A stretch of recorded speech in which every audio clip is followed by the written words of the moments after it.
Hello, hello, and welcome to Vancouver by Night.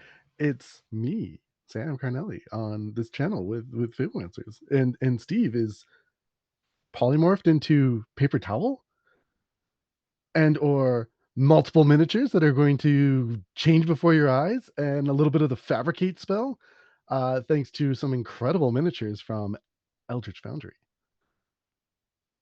We're here to play a wonderful one shot uh, written by Pat Edwards, called The Grateful Gathering.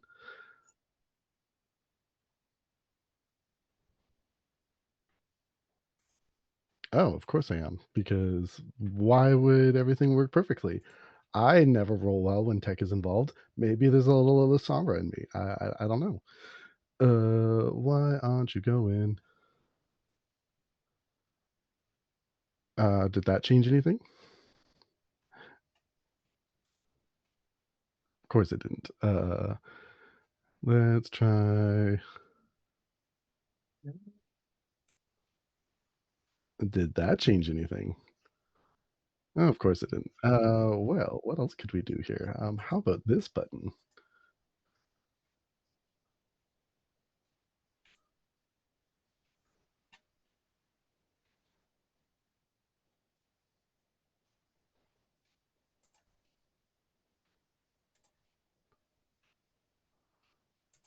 Oh, it is not ongoing.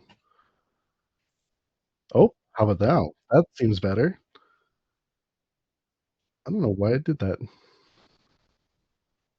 Anyway, always fun. A little bit of tech trouble. That's my jam. If you've ever been on Fableancers, I'm great at that. Am I muted? Am I appearing in 5 different panels? Absolutely, yes, that is correct. Uh, but yeah, so thank you so much for joining us today for our one shot with the Grateful Gathering by Pat Edwards. We are going to dive into the Dome of Winter's Mercy. But before we get too far ahead of ourselves, I'd like to acknowledge that I am streaming to you from the traditional and unceded territories of the Musqueam Nation. It is a privilege and pleasure to work, play, and create on these beautiful lands. And I encourage you to check out what native lands you're on by going to native-land.ca. And it's international, so no matter where you are in the world, you can find out what traditional territories you're currently occupying and find out a little bit more about them. I'd also like to acknowledge that this group uses a series of safety tools. We at Fablemancers have adopted a lot from Vancouver by Night in terms of using things like the X card system. So if you see a player make an X on the screen or an X or turn their camera off, it is we will after making an X, we will change the scene and let them know when it is safe to return.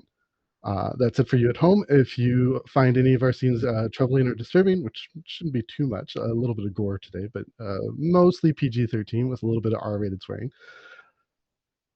you can just step away for a moment and return in a few minutes, and we'll have switched the scene by then and catch up. And if you're watching the VOD at home, you can just skip ahead a few minutes and come back to the scene if you wish. Remember, your mental health is most important. So if you're ever feeling uncomfortable, just step away and come back to us when you're ready.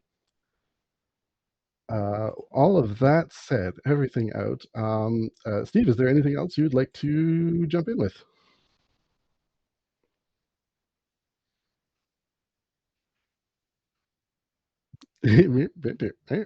Yes, I understand. Thank you, thing.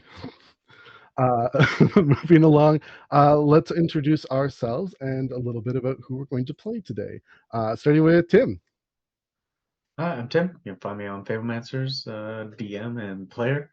I'll be playing Torben the Caged today, a cleric turned fighter after being trapped for so long under the dome, who hates the cold a lot and snow, like in real life. Amazing. Oh, hang on a second. Pushing buttons in all the right places. Going next, let's hear from Mint. Hi, I'm Mint. You can also find me on Fablemancers. Today I'm playing Fights Good Bear Teeth, an Elkin barbarian who's always looking for a good fight. Elkin, Elkin, Elkin. Yeah, quick little tidbit. The Elkin are special to this one shot. They are a playable species that was added and introduced. Um, they can have little antlers if they want. And there's some really cool species feats that they have, and they fit really well into this setting. Lots of interesting connections to the towns here. Okay, going up next is Cecil. Hi, I'm Cecil. You can also find me as a player on Fablemancers, and today I'll be playing Wilbin Hartfoot, who's been described as the Elton John of halflings by the rest of my party. They are an intrepid postmaster and a ranger, along with their trusty companion, Hilda, who is a buffalo. Buffalo. Yeah, let's go. Absolutely. I look forward to having some fun with that in just a little bit. Postal person. Up next, Noah. Hi, I'm Noah. I'm also on Fablemancers, and today I will be playing Ulvar Ulfskull. He is a wood carver and mechanism repairman who just so happens to have the skills of a rogue. Amazing. And of course, I'm Sam. You can find me on Fablemancers. Sometimes I'm on Quest Keep, maybe doing a little thing soon there. I'll be your GM and storyteller today, and I'm excited to get going. So let's dive into the world of Winter's Mercy. And so the story begins. The Grateful Eve. The denizens within the ice dome of Winter's Mercy have a bit of a problem. Uh, there is no holiday more important to them than the Grateful Gathering, a week-long tradition in remembrance of the Ice Knight's sacrifice. There are 4 days of celebration, each punctuated by a day of travel, as the festivities move from town to town. It is a holiday of gift-giving and feasting and general merriment. But a pall hangs over the people as this year's holiday draws near. Deliveries of goods and supplies between towns have begun to go missing. Winter's Mercy is an overwhelmingly peaceful region. However, they have had their troubles with ill-intentioned scoundrels in the past. There are a few theories floating around as to what is behind these disappearances. Most believe it is simply a gang of ne'er-do-well bandits. Then there are those who claim, arguably, the most fantastical explanation, that these disappearances are the result of the mythical villain, Baron Coldbones. The stories go that long ago, before the Dome of Winter's Mercy was formed, Baron Coldbones, sometimes referred to as Old Coldbones, was an evil creature that frequently clashed with the benevolent Ice Knight.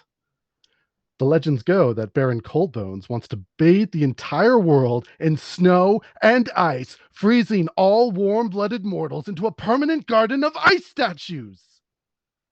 Given the timing of these incidents, the subscribers to the Coldbones theory believe that Baron has chosen this time to return and terrorize the people as an affront to the Ice Knight's memory.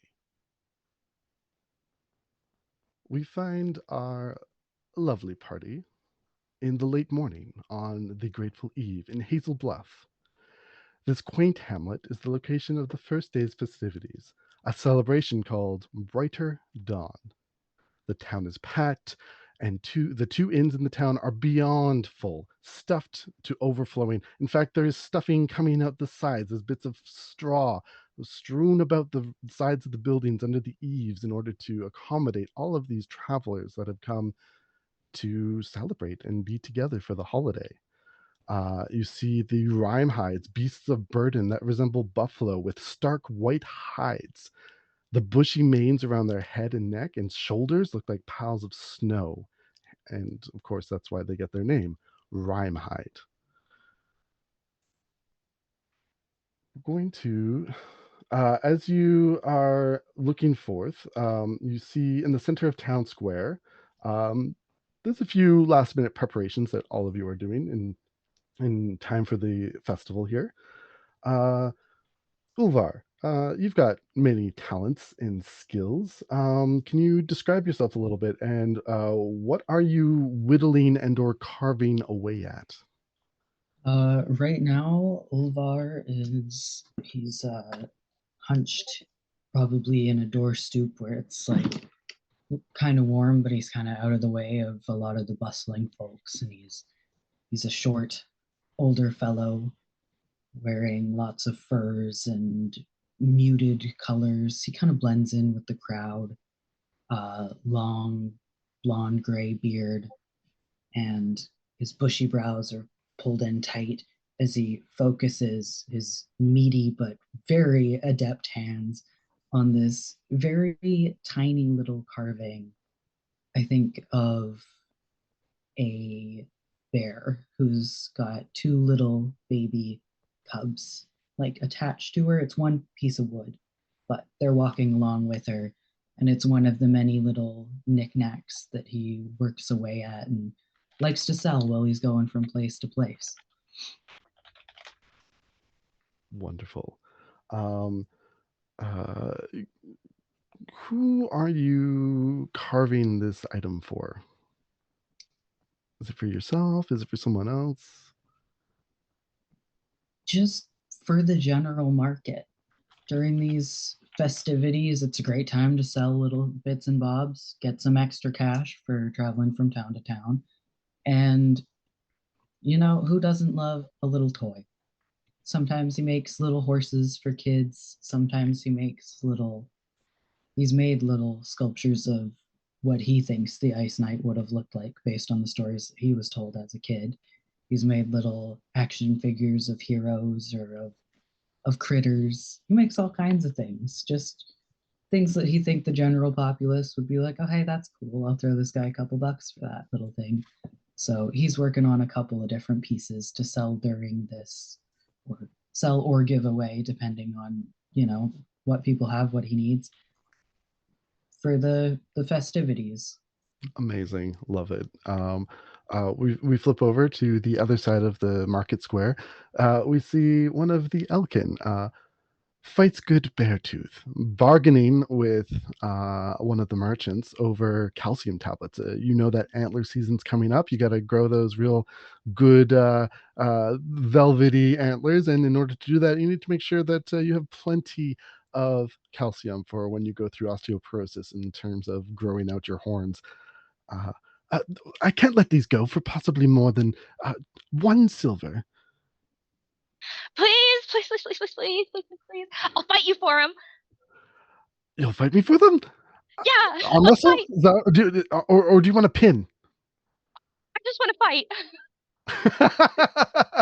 All right, and like clears the table. Like this is a normal custom here. And as the shopkeeper, she drews apart the table.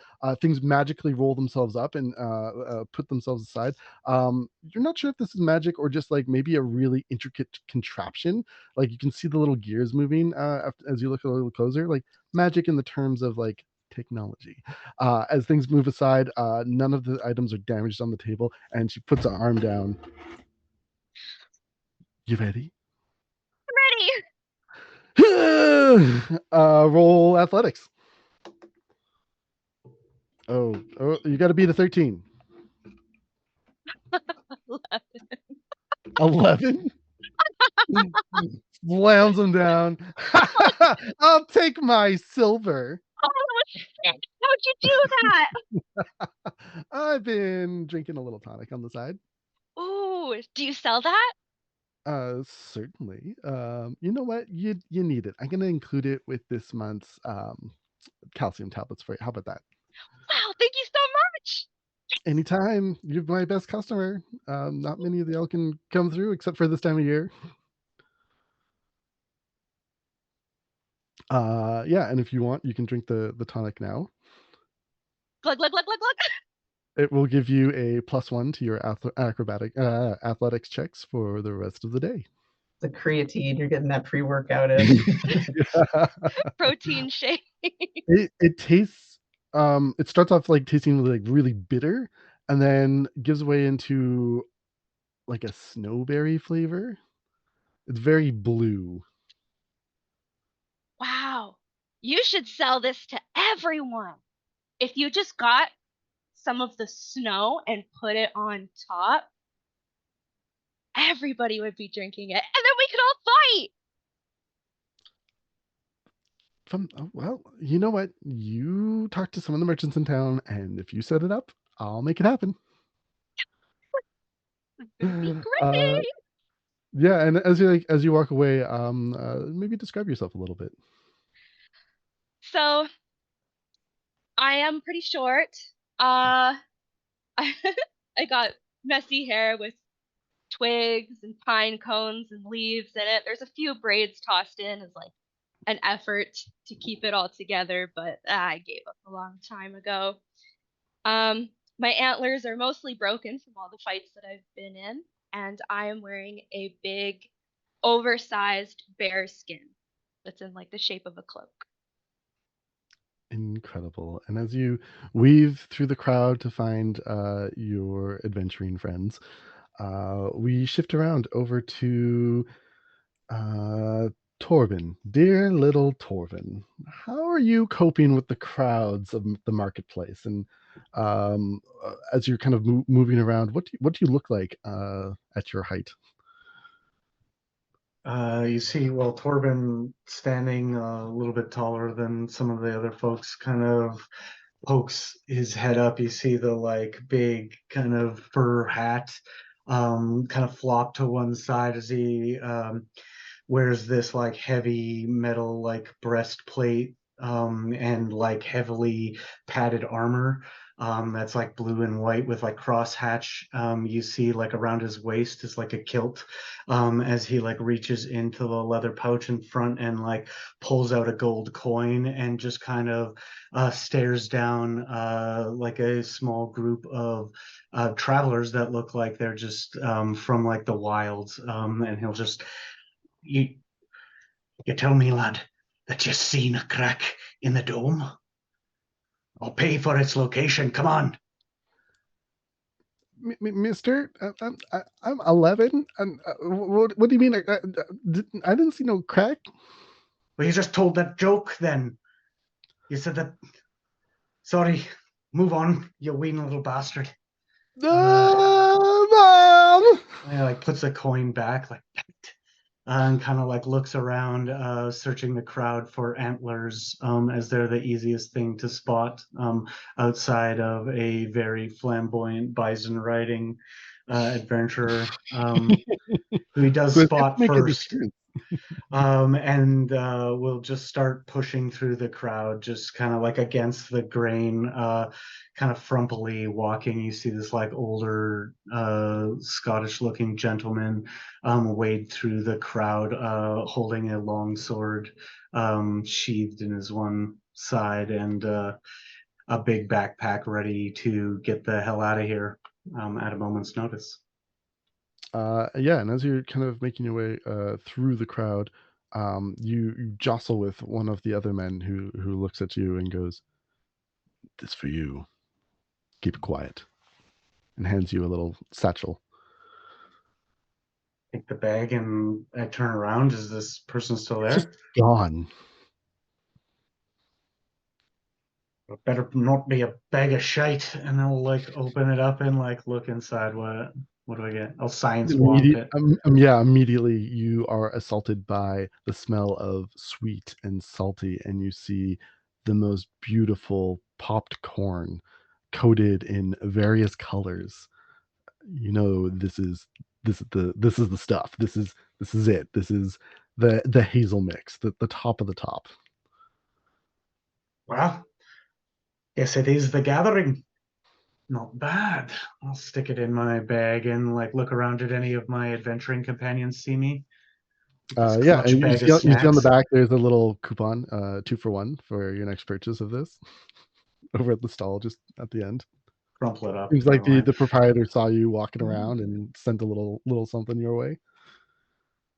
Yeah, you see as you're looking around for antlers, of course your eyes don't catch any at first, because they are drawn directly by the grand entrance that Wilvin is making.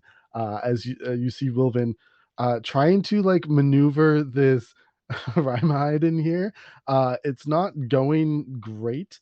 And when this happens, a young halfling woman bumps into your Rhyme as you both stumble. Your parcel like falls off, or your little satchel falls off. Her mail and yours mixing together. She goes, oh my, what are you doing here? Oh my goodness. Oh, pardon me, steady there, Hilda. Hold on. And you see this. I'm this halfling climb down, like there's like a little rope ladder down the side of this rhyme hide to accommodate like the height differences. I scuttle down the ladder and start futzing with the post on the ground. Oh, don't worry, here we'll get it sorted out. Here you go. Yeah, what is your system for separating like mail that is yours to deliver, and in case this is maybe not the first time this has happened to you? Well, you see, I'm looking for the classic postage logo of things that I know I'm taking away from Hazelmead after this. So anything that's addressed to Hazelmead, not my letters. Yeah, you notice very quickly that all of her letters are indeed for here in Hazel, in Hazel. Oh, wouldn't want you to forget your Hazel post. Bluff. She quickly swoops up. You notice that she's got quite a big gash on her forehead. Oh, And she's a halfling. I'm not looking that high. yeah. Well, that's looking pretty nasty there, lass. You might want to go. It's all right. I'm going to go see the mayor about it right now. That wasn't Hilda, was it? My no, buffalo kind of. no. My name's Poppy, and I'm a little out of sorts. I need to find the mayor. Oh, well, we can get you to the mayor. Why don't you come with me, lass? I got a couple more deliveries in town. I'm sure we can wrangle him up for you. Okay. And then you see like a couple of the caretakers like move over, and in their like stately like robes, and we'll take it from here. No hustle. And take Poppy by the hand and lead her away. Oh, all right. And I do a little bow, adjust my blue postmaster's uniform, which is, blue and fur trimmed, and adjust my snow goggles. All right, I'll be taking my leave now. Got a delivery here for an Ulver somewhere. Wouldn't happen to know them, would you? Are you still talking to me? Well, I think I saw a very tall individual over that way. Well, they're all told to me, but thank you. That's still helpful. Well, not when you're up there. You got me there. Fair tidings to you. And you as well. And they take Poppy away towards where the mayor and the rest of the mayors have gathered. You four meet up in the middle of the town square. You hear a lot of hustle and commotion going on, a lot of bartering in the back, people drinking all types of ale that have come out for the event. You know that they're saving the best stuff for the end, but you got to kick it off right.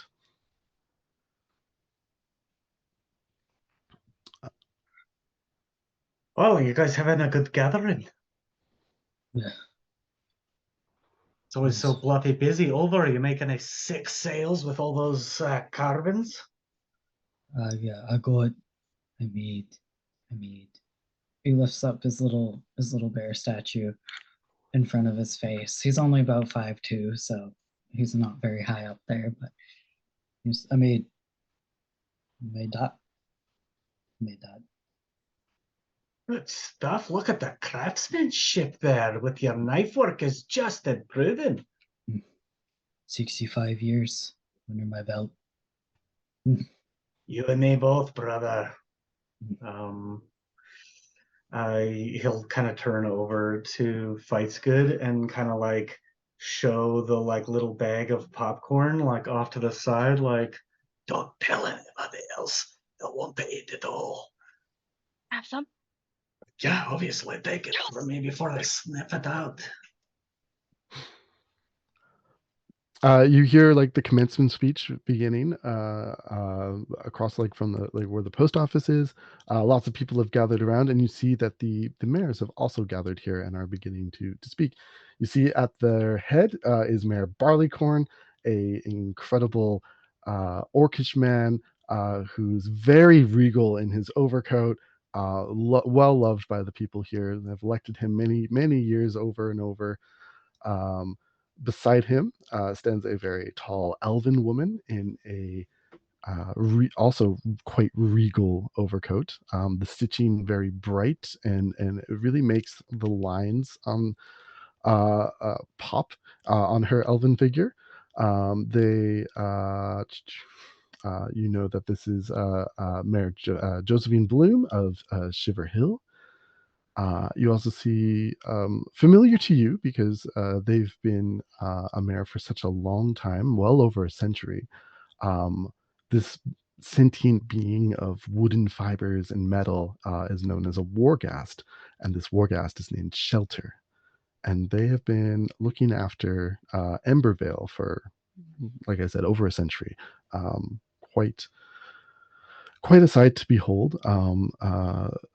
Almost like magical and fey in feeling, but you know that those things don't really come through here, and they're just stories. Though there aren't many wargasts that have risen to such a high rank in societies here, um, they tend to keep to themselves, much like the Elkin. You also notice quite not standing where they should be is a Davari Kane or Davari Karn or Karne. Some of his constituents like to call him. This is an elderly goblin mayor from Frost Hollow. In Frost Hollow, he's been serving there also for quite some time and uh, was too ill this year to make the journey. Everyone is quite concerned for his health, but as people know, Mayor Carne, the show must go on, and the people's merriment. Time does not stop for one goblin. That's the quote on the post that you saw this morning. Finally, the last member of this commencement council, and also a council of the mayors, is Cedric Sunborn. You know that they possess an incredible command of magic. They are one of the three mages that oversee all magic users in Winter's Mercy. And those of the four of you that have any connection to magic have had many dealings with Cedric. You know, he can be uh, fair in his judgments, but ruthless in his acquisition of rights for mages and magic users. Uh, Not really much stops in his way. But you also know that he has a young son named Wyatt, who is exuberant and full of life and has magical gifts of his own. Uh,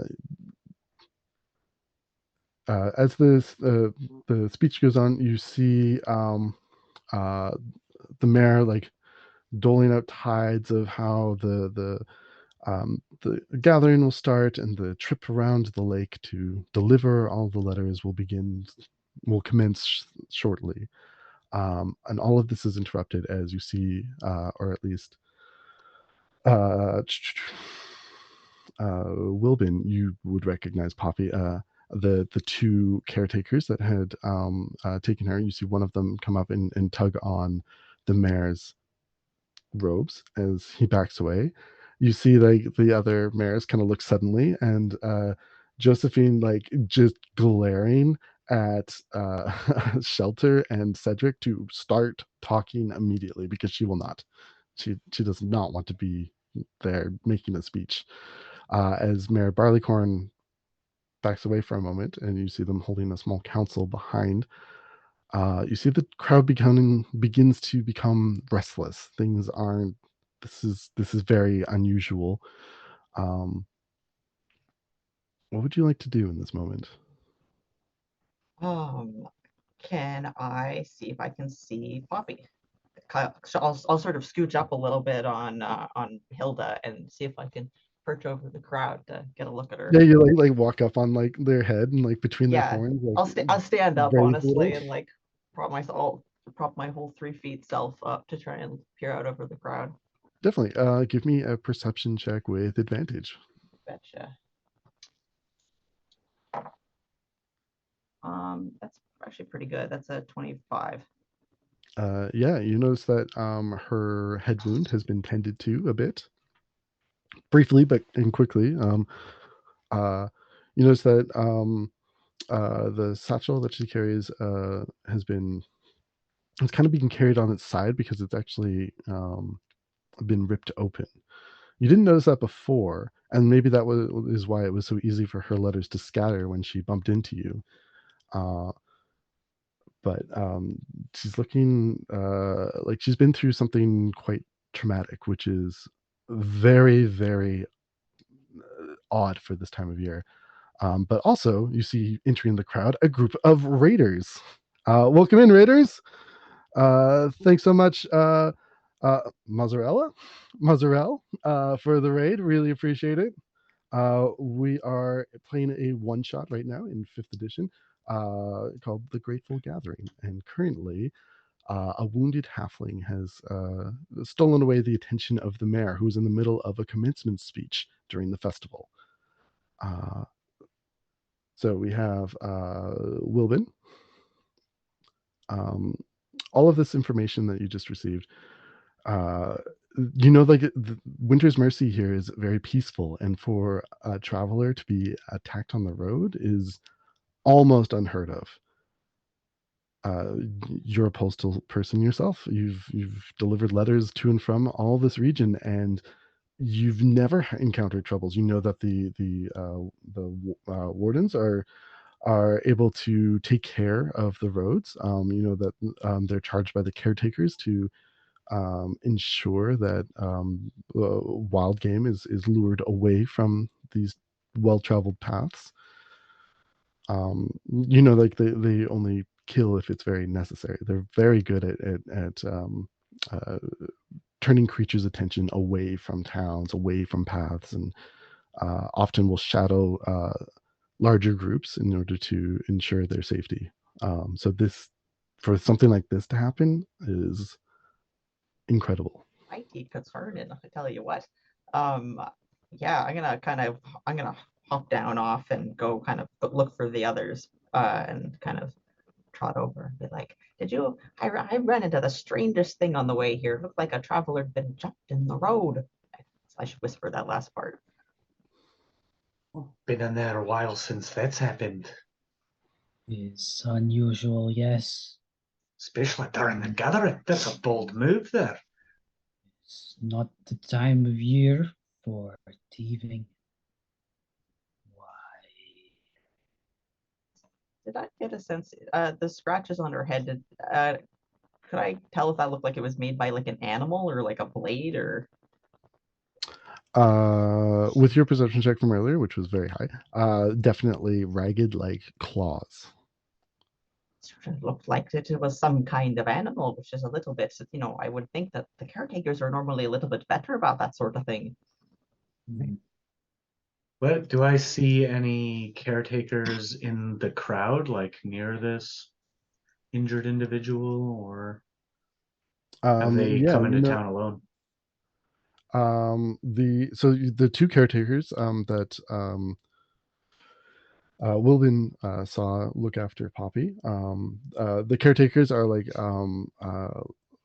social leaders, like your MP or elected officials. They tend to the city and serve the people. The frost wardens are the ones that go out and about and look after the more dangerous animal handlings of the wild paths. That's who I'm looking for, as I had served some time as a frost warden. I was hoping to spot one I recognized. Yeah, you see a couple are positioned around. You know that the off-duty ones, you've no idea if, like, you're not that familiar with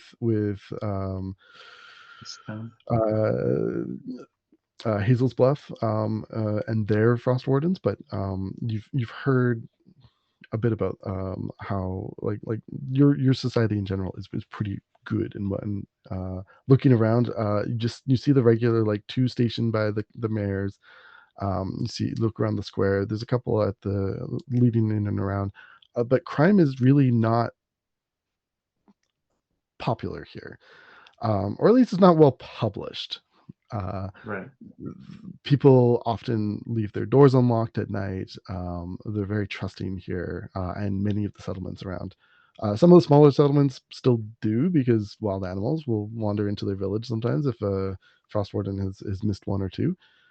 In a smaller town, that's normal. But here in Hazel Bluff, people are quite trusting. So yeah, you see a couple. They seem more at attention, seeing Poppy injured, but none of them have made any moves towards where the mayors are or where the small council is happening. I could have sworn they were taking her to the mayor, but I wonder why. I wonder if it was because they're worried about whatever it was. I'm surprised if it wasn't the case. As the kind of murmurs come to a head, you see Mayor Barleycorn make his way to the front, raising his arms and bellowing out to the crowd, "Hush! This one has something to say!" As Poppy, like very like meek and meager and a little hurt, like from her injuries, steps forward, and with a voice louder than you expected, "My name's Poppy Wanderkin, and I've survived an attack on the road." As murmurs immediately run through the crowd, people start shouting.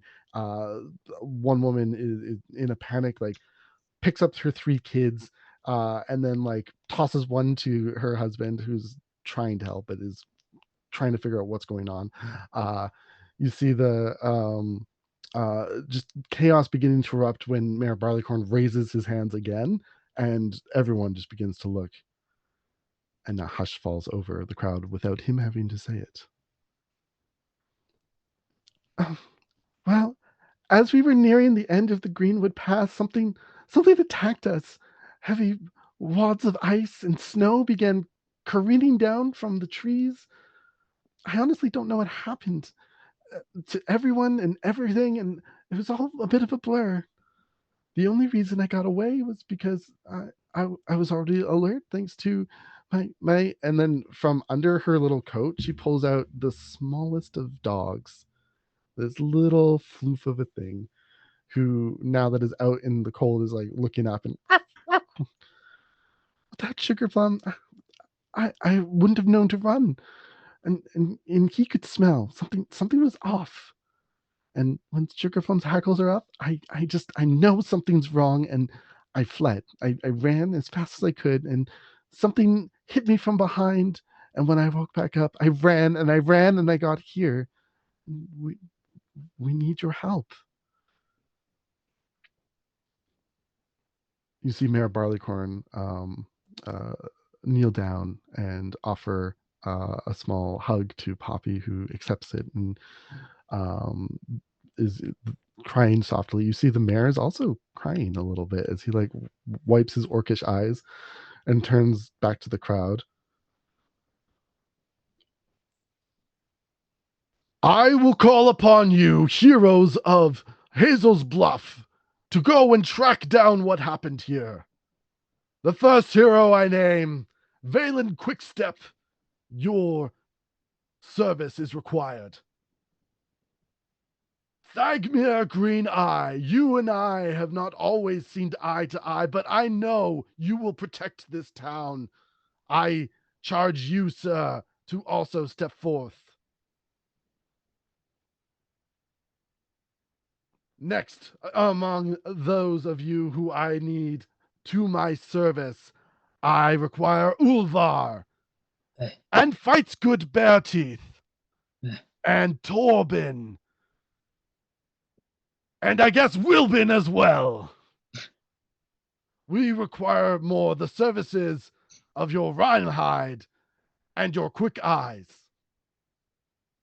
I charge the 6 of you to go forth and bring back the perpetrator of this crime and save as many of the Hazel Bluff people as you can in that caravan. My words be known. Go! All right. Did you hear that? We were picked. We get to go fight something. Yeah, it's exciting. Well, if something were to happen to the Grateful Gathering, especially if the people weren't able to get to the next town over, I mean, that would be dreadful, wouldn't it? Oh, we can't let anything happen to them. No one to give little figures to. If everyone gone. You All see, right. the crowd beginning to disperse in different areas, leaving just you at the head of the crowd, as well as Valen and Thagmir. How old are these? Like, how experienced are them? Have we crossed You paths know before? them quite well, especially you, Ulvar. You know that with Valen is an experienced tracker and hunter, and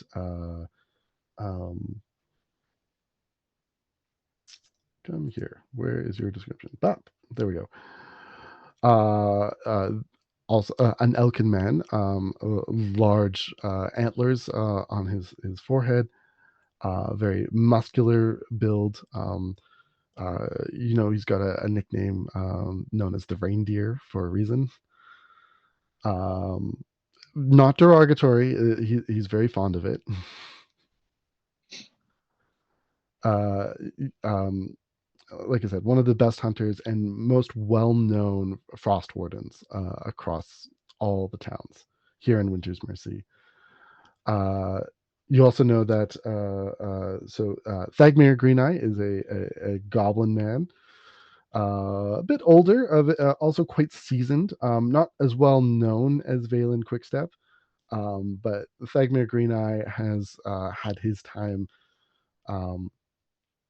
uh, spent a lot of time with Sunborn, Cedric Sunborn, the wizard who's in charge of the magic users here. Thagmir is quite an experienced wizard. Knows his way around magic. Tries very hard to educate the people about magic, to lift that veil of mysticism, and has more like a scientific mind in that way. It wants to not have people fear magic, but enjoy and experience it.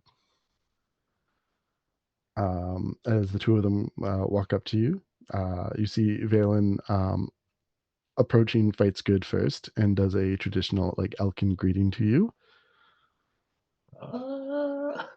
You guys bonk antlers or something?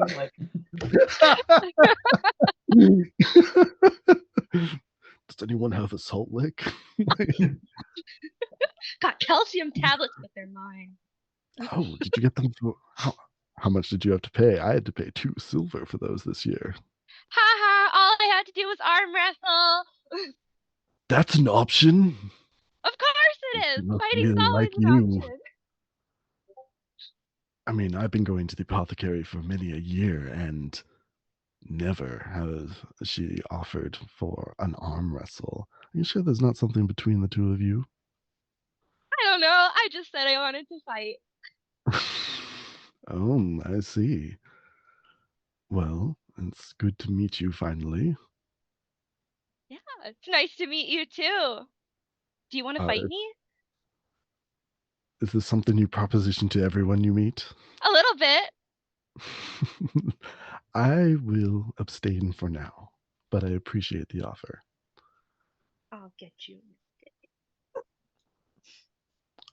Ulvar, how is life outside the Frost Wardens treating you? Cold. It's cold. A lot. I said Ulvar, I meant Torben.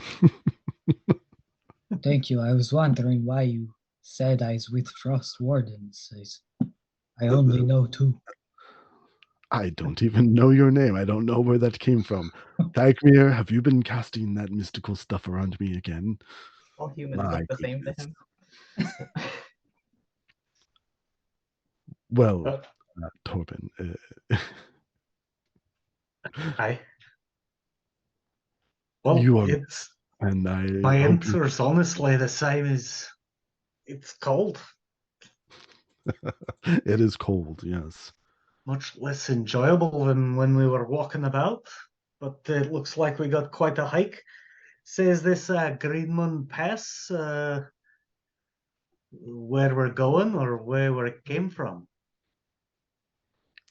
I've patrolled that area many times in my years, and never have I encountered such a primal savagery amongst our people. Right, you sure it's people and not a big monster thing?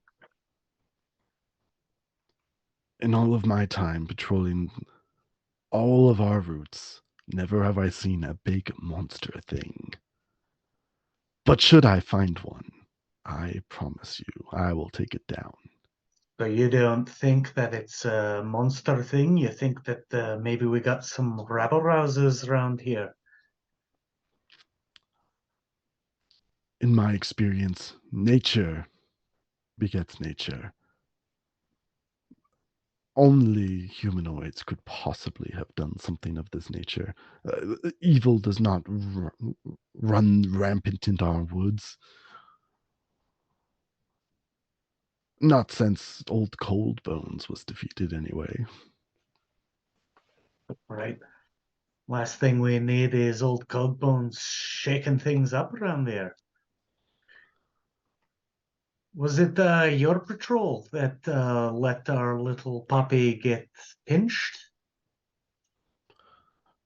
No, I am here guarding Hazel's Bluff, as is on the schedule, which you would know if you still kept tabs on us. I Yeah. see the heart life is truly living up to its name. Gone warm. Well, let's just say I've had my fill of snow during my days, and I don't need any more in my boots. So we I, should get a brother, move on. I agree with you. And I look forward to this journey together. As he offers a hand. You like Klingon, like elbow shake, like, oh. You see, like, I mean, well, if you're about done with all of this, we've got some work to do, and it's lovely to meet all of you. If you didn't hear earlier, I'm Thagmir, and I can offer some protection for each of you. It's a pleasure to meet a master mage such as yourself. Well, we've got a little bit of fire in these sticks, let's just say, and don't touch my bag. There's some reagents in there that can go off on themselves. Dream of it. Have you ever combined a fizzy woo with a flurble snarp? Well, I can't say that I have, no. Well, I'll have to do that for you sometime. I'll be looking forward to it. Good, good. Now we need to procure a ride. I see you have a lovely beast of burden. Will they be pulling us along? I do, and in fact, I reckon if you could pull some strings for us and requisition a nice sleigh, I reckon we could probably take that out there. And old Hilda here, she's quite sturdy. I suppose she could probably hold a couple of us. Oh, I think we've got a wagon somewhere in the back there. As long as the wheels are wide enough for the snows, I reckon that'll be all right. Yeah, I'm sure. And Valen looks, I think we can take old Bessifer. She could ride tandem with yours and pull us a little faster. I'm sure Hilda will be happy for the help, won't you, old girl? Hilda and Bessifer, the best of friends. I'm sure she'll tell me all about it later. Very well. Let's gather up and get this done for the mayor before sunset. Are we heading out at night then? Well, hopefully it shouldn't take that long to get there. It's only mid-morning. We'll be there well by the afternoon, and on our way back, certainly a little travel in the dark on the way back. All right. You're not afraid of the dark, are you? No, I'm just, thinking about the rumors we've heard about nasty beasties or not nasty beasties waiting for us out on the glacier plains. And, I was just, thinking about that. But I reckoned it's if there's going to be anything out there, I suppose we'll probably find it at night. Glacier plains. You enjoy going across. Made a few treks. You're braver than you look. It's nothing's gonna stop the mail, but this will be a much nicer journey, I'm sure. What's town?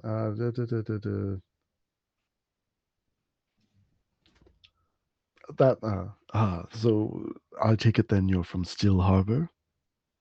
Well, I sort of move from place to place, not really in one spot long enough, but I've certainly made my fair share of treks there. There aren't that many of us folk who they'd like to give put on that long haul, but I've done it a few times.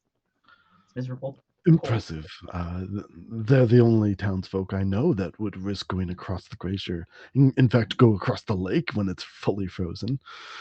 That bit's scary. I'm very glad most of the time that I'm quite light. Well, is there anything any of you need before we depart? I'll I'm ready to go.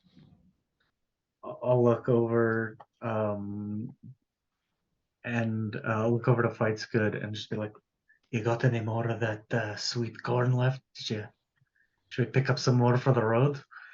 Oh, you got an inside source? I thought it was all sold out for the year.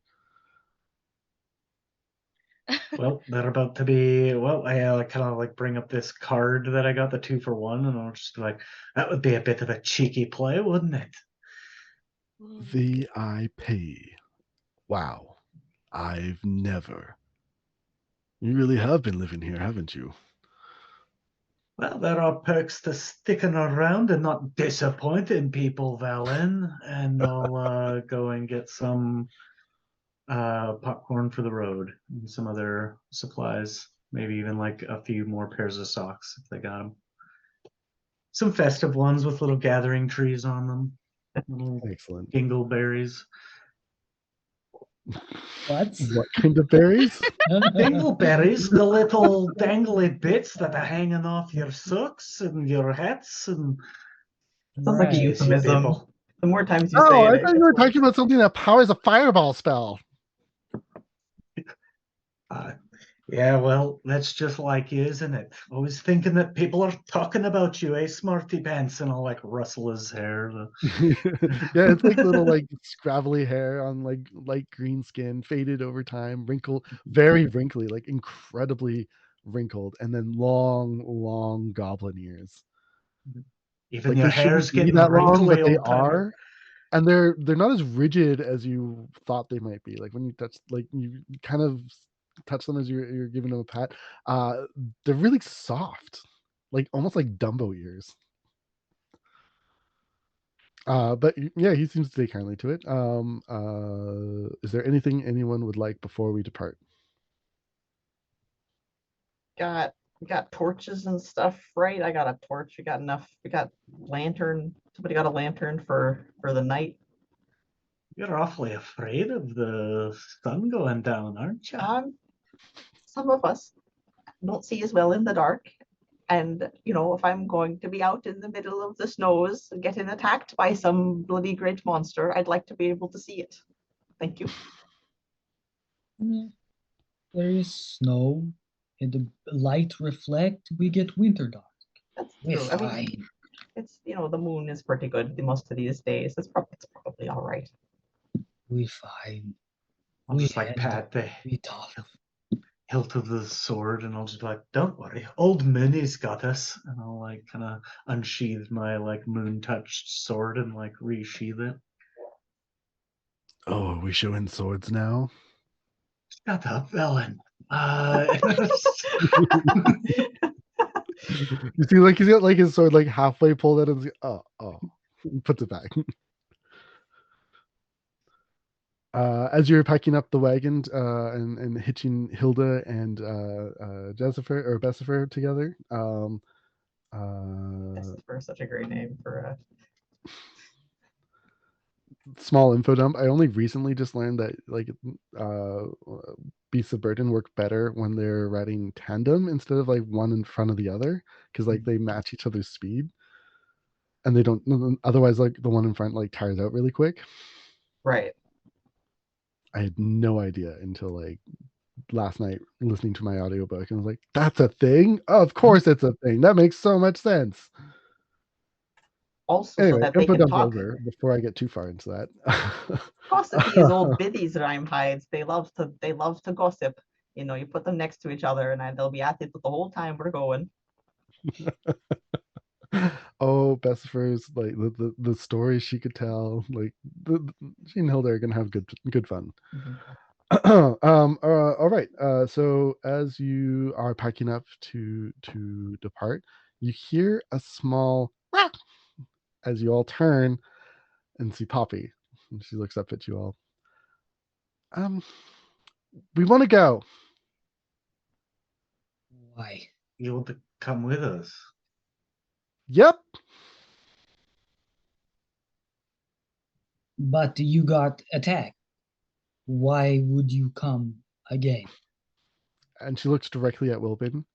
You and I both know we took an oath that the mail will get delivered. Well, And I mean, you got me there, but like I mean, you could give me your mail to deliver it, you know. No, we're going to do it. I don't want to be unreliable. Can You're gonna let I this little bump on the head take me away from what I love to do? can I try to get a medicine read to see, whether or not Poppy is physically capable? You can certainly go for that. Medicine sounds fine. You can also use survival, and anyone that wants to do this can. Can I I got a 19. 19. um can I kind of want to get a vibe of it, you know, if her male person's intentions are pure. Can I insight check her to see if this is coming from an honest place of like postmanship? Yeah, certainly. While you're rolling that, she looks like she's got the head bandage up. Magical healing is really rare. There aren't like just a handful of like clerics waiting around to heal you. Um, so that she'll have to heal normally. This head wound, while it looks serious, it isn't. A, it won't stop her. Like she can walk. Obviously, her speech isn't slurred. She might not be the best watch person, but if she's just there, and like Sugar Plum's good at barking at whatever this thing was, so maybe that could help you. I'll uh, help her up into the cart. Uh, uh, uh, Ulvar, did you also do a medicine or something or survival? oh yeah, I did survival, basically just assessing if we would be better off bringing an extra person with us and bothering to like go through the trouble of taking care of a wounded person, or if she would like if she would be a detriment or a like gain Mhm. and help out our group, I guess. Ulvar's thinking purely like statistical, like Yeah, and survival rate. purely statistically, it is a net zero. Okay. Um, she's not going to be a detriment, but she's also not really going to help you. She is like, she's not like extra weight because like halfling, so tiny, and then also Sugar Plum. Think of like how tiny Sugar Plum must be as like a teacup halfling companion, like so small. Uh, um, being having someone that was at the scene of this event could also prove very useful. Having another postal person around could also be very useful for their intimate knowledge of the roads. So there's lots of checks and balances go through your mind, and like if she wants to go, you don't see any empirical reason for her not to. Insight. Yeah. 21. How seriously do you take your oath? Oh, It's like asking me how seriously I take breathing. Don't be ridiculous. Yeah, so you really resonate with when like you can see the fire in her eyes as she like hearkens her oath. You know what it means to serve it in the post, and not many can do it, and it's that fire that they look for. So you resonate, like you feel her feelings and emotions really strongly in this moment. Who would I be to deny you from your life's purpose? I couldn't abide anybody denying me from mine, so might as well.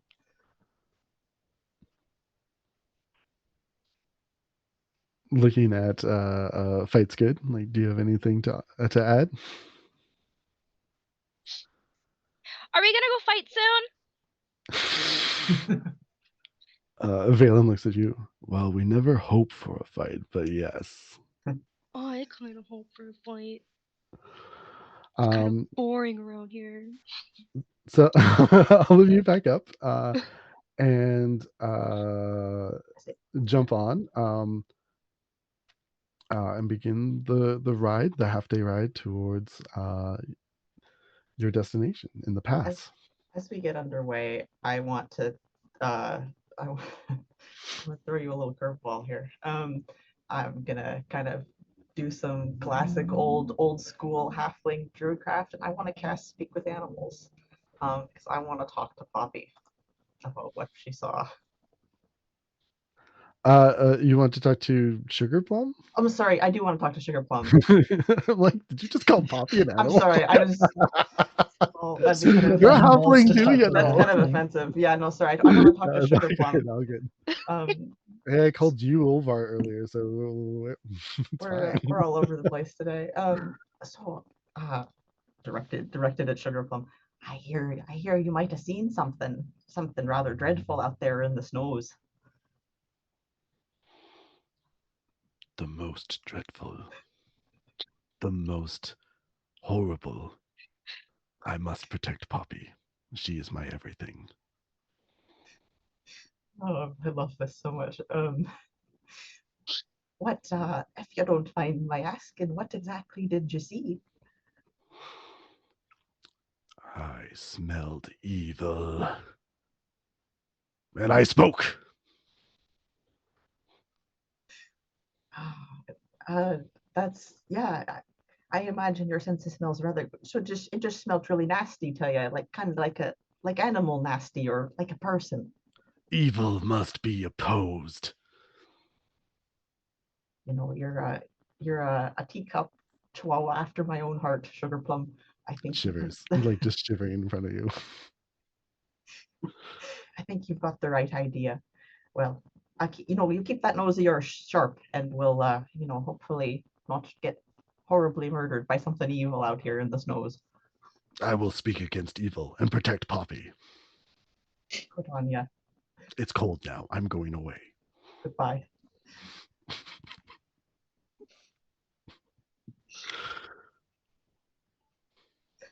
We set off. I'll walk next to the cart, and like always, like trying to keep like 1 or 2 feet ahead of Valen.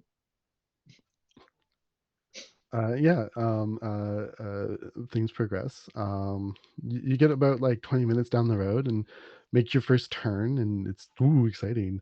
Thagmir like immediately like whips out an incredible like spread and like like spread like crackers with like honey and like nut butters and all sorts of like delicious little things, hard cheeses, uh pickles. Like where did all of this come from? And, like he's just pulling things out of this bag that should not have this much stuff in it.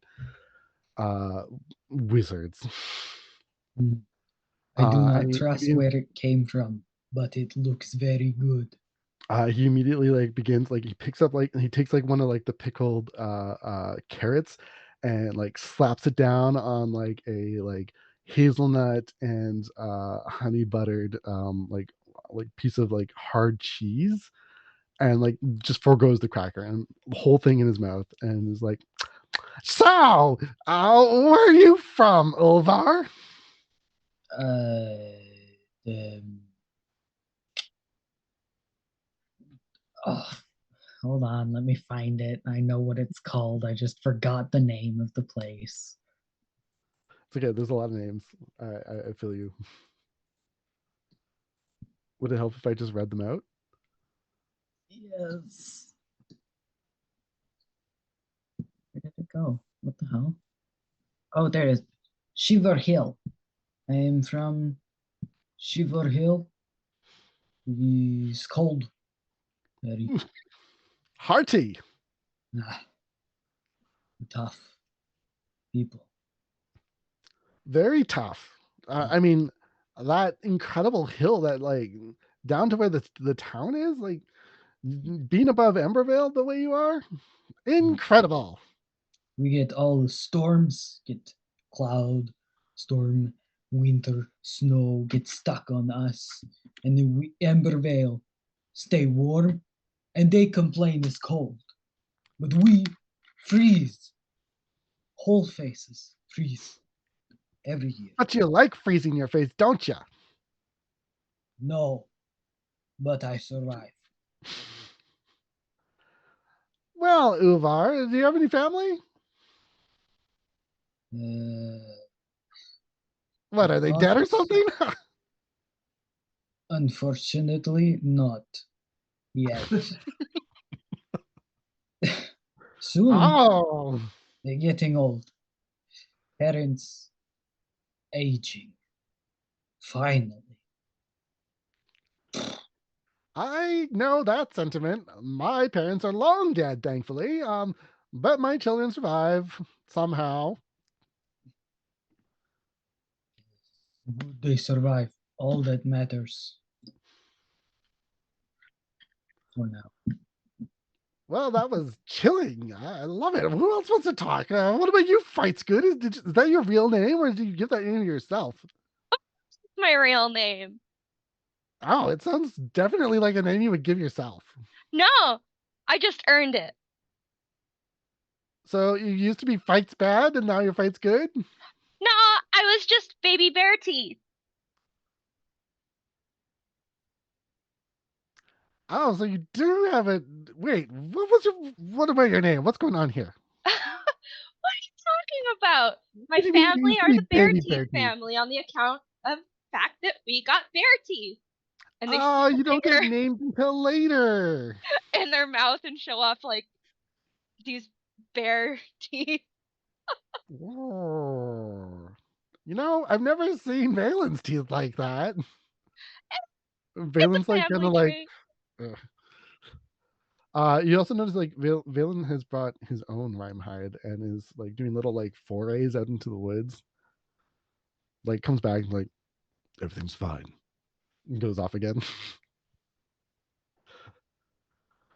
Well, how much fighting does it take to be a Fight's Good? A lot. I just had a knack for it ever since I was young. And, you know, there's only so many people you can fight in the Ginger Woods before it starts getting boring. Have you ever impaled anything on your antlers? Oh, definitely. It's awesome. That's how I lost this one. I love it. Tell me all about it. Well, okay. So this one time I was fighting my cousin because they had the jerky that I wanted. And it kind of set me off because they took the last one. So I just ran over, toppled them, impaled them, and they got their jerky right out of their mouth. Can you believe it? What a jerky. I like you. All right, next story. You, post person. No, not you, Poppy. Oh, I know all we halflings are hard to distinguish. Well, listen, I got 6 siblings, 3 brothers, 3 sisters, make it even. I grew up in Embervale, but it's dreadfully dull there. Everybody else in my family seemed awful content to sit at home in the warmth, but I always, I always dreamed of something bigger out there and colder. And, the road gets lonely sometimes hauling parcels, but at least I know I'm not stuck at home by the hearth. That sounds like you're a disappointment to your parents. Tell me Oh, about you'd that. you'd better believe I am. everybody else is running a small business or like working at the bank, but you know, I'm out on the cold snows. You know, Well, don't let that get you down. You're not a disappointment to society. exactly. Sometimes the real parents are society all along. Well, nice to know that you come from a nice big family. Wouldn't want anything to happen to them. That's it. You know, I think I that mean, as who well. has 7 kids except to have backups? Just, you know, halflings, honestly. I don't know why we're like this. How about you, silent type over there in the corner? Why did it take so long for you to speak?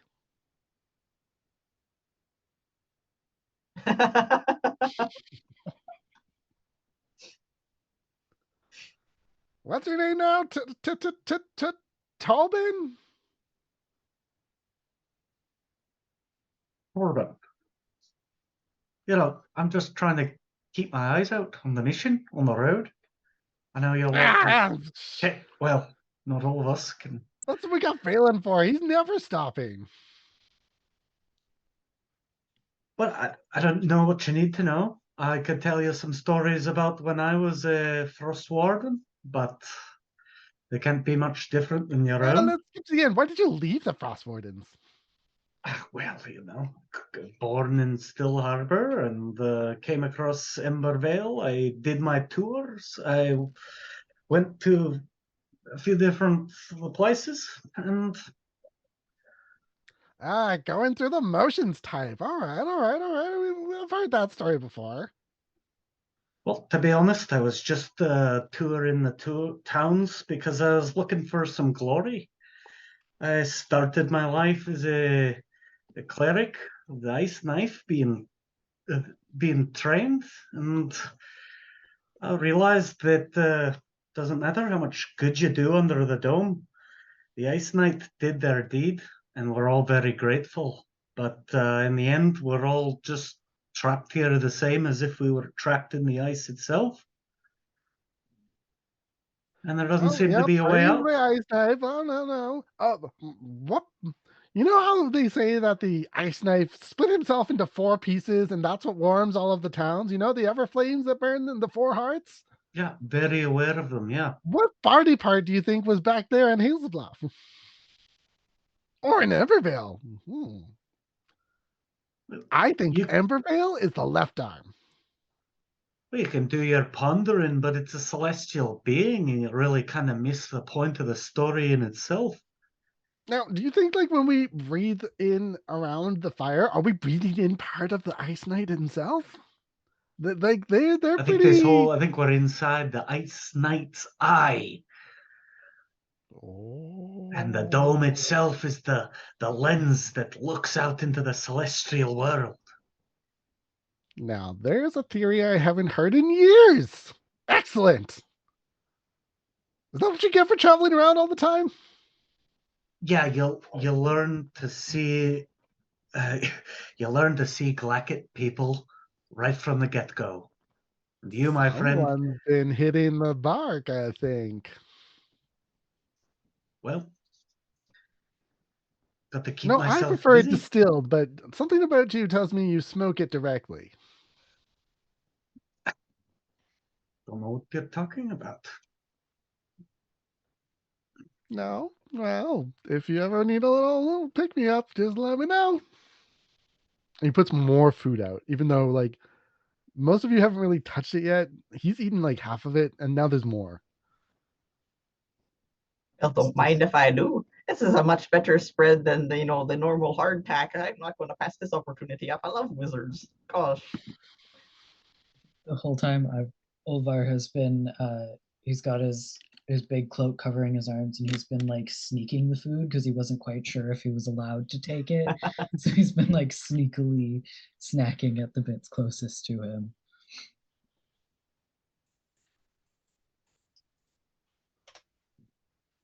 All right. How about all of you roll perception checks? Oh. So that's what I love to hear after I eat food from somebody. Oh my god. A few hours on the road passes. Now perception check. Oh, okay. 18. The food isn't sus. The food is delicious. 12. 18, 12. Interesting. 5. 5. Yeah. Yep. Is this related to terrain that we're in? Like the fact that we're in like the snowy lands of Yeah, you're coming up on the you're coming up to where the pass where Poppy said that they were attacked. You know that it comes around a bend, and then the pass runs straight for several hundred meters. if Before like the next little squiggle turn thing. I would benefit from natural explorer here, that 12 becomes a 15. Your Totally. discretion. Yep, that sounds great. That sounds like exactly the time to put that there. Looking around, you can see very clearly the tracks of Poppy like running away at top halfling speed, 25 feet per second, whatever it is. Not that far apart. You also see that there are very large tracks, but not deeply sunken into the ice or the snow. Um, Almost lighting on top of it, faintly there, but not quite. You see the indents of 5 large talon-like things based on the size of the circles. You haven't stopped the car yet. This is just what you see as you're rolling in, checking the tracks. You can see Valen like coming back from a little sortie off to the side and comes back and like he's going, I'm going to go ahead. Anyone want to ride with me? I would like to come. I require someone that is sharp-sighted, who can watch my back. I like to think I'm sharp-sighted. Rolls insights.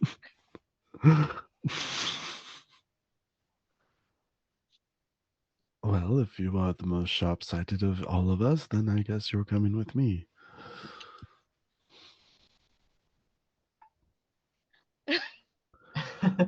The two of you ride ahead as a little scouting party on his rhyme hide, which he has not introduced to you yet. How dare he?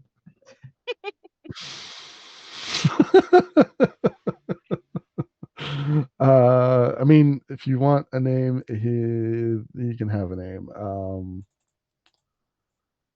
Really? His name is Glenneth. Gleneth. Glenn. What a handsome fellow. Glenneth, Hilda, and Bessifer. The 3 rhyme hides of this adventure. Protect them at all costs.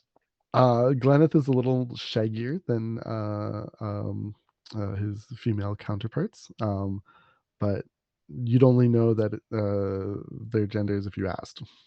Or please don't. Please don't. I just assumed during Speak with Animals, we got names for all the rhyme hides and pronouns. Yeah, yes, love it. Glenneth is quite used to having multiple riders, and you skirt away. As you come to the corner, Valen like holds up a hand to you.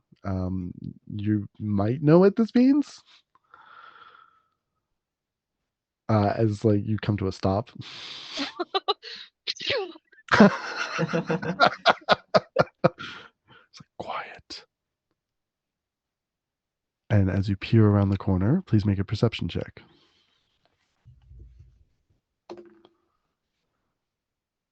Oh! That's a nat 20. Amazing. So 26. Valen had doubts about you coming along, but is not doubting you anymore.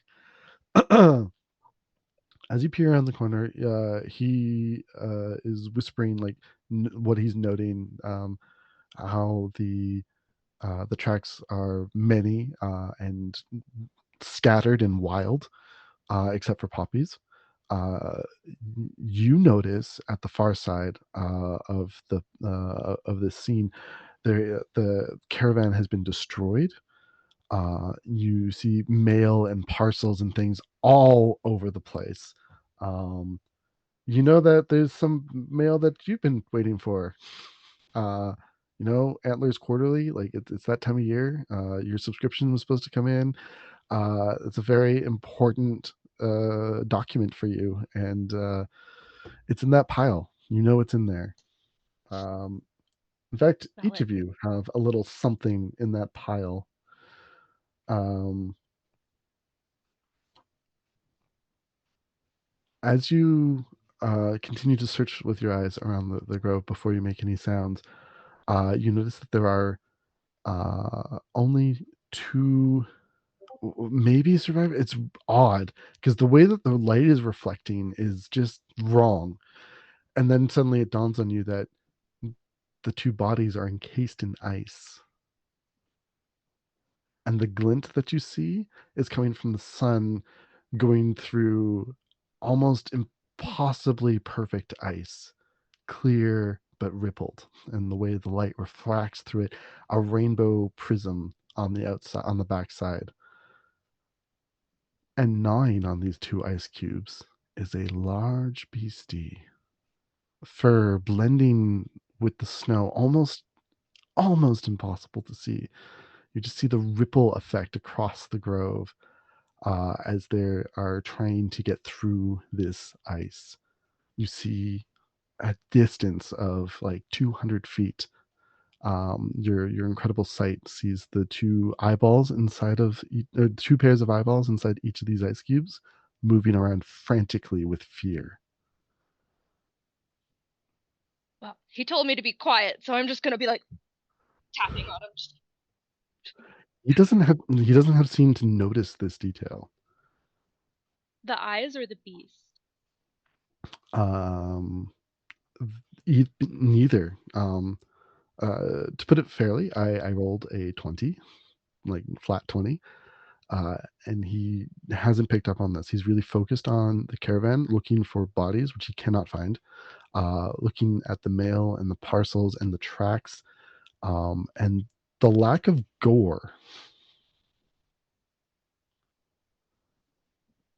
Are the Is eyes looking at anything in particular? Like when they're frantically looking, are they focusing on anything? They can't Like, see you. okay. I know I didn't ask for a stealth check, but I'm using Valen's ability to obscure you. Um, you cannot. They have the beast hasn't noticed you, and neither have the people trapped inside of the ice. But you know fear. And Valen turns to go and say something to you, and all you hear is ruff, ruff, ruff, ruff, ruff, ruff, as Sugar Plum is like going ballistic. So I just start looking around. You start looking around, you look back to where the beast was gnawing on the ice. It's gone.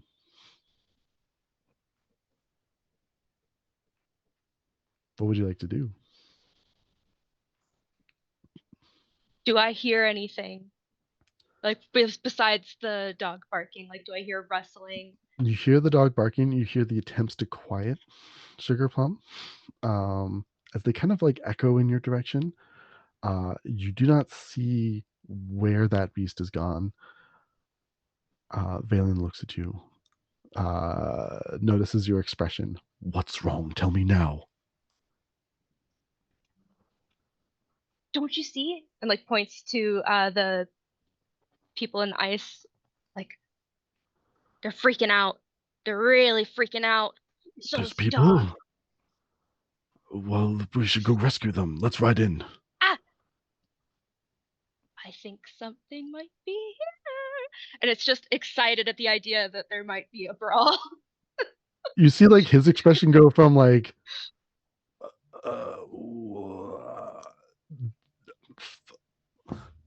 should not be excited at the prospect of combat. But I might lose a limb. While this is unfolding, um,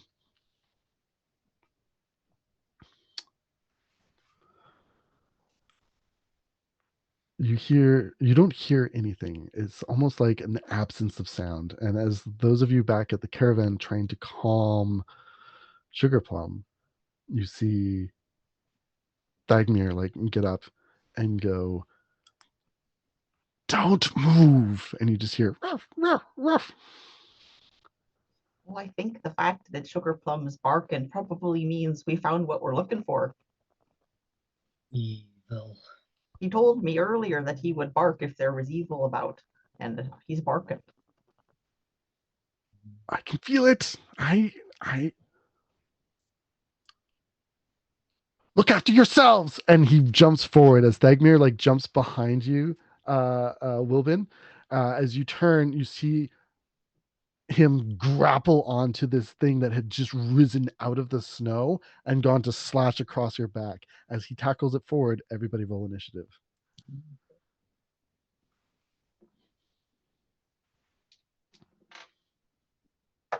22. 22.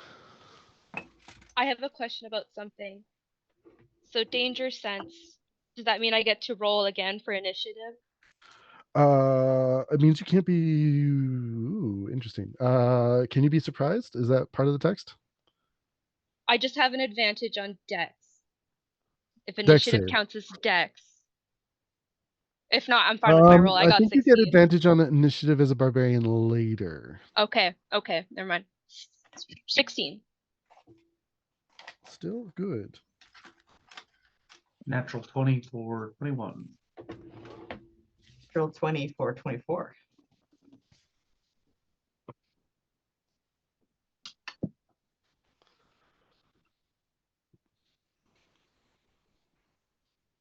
So 24 is at the top.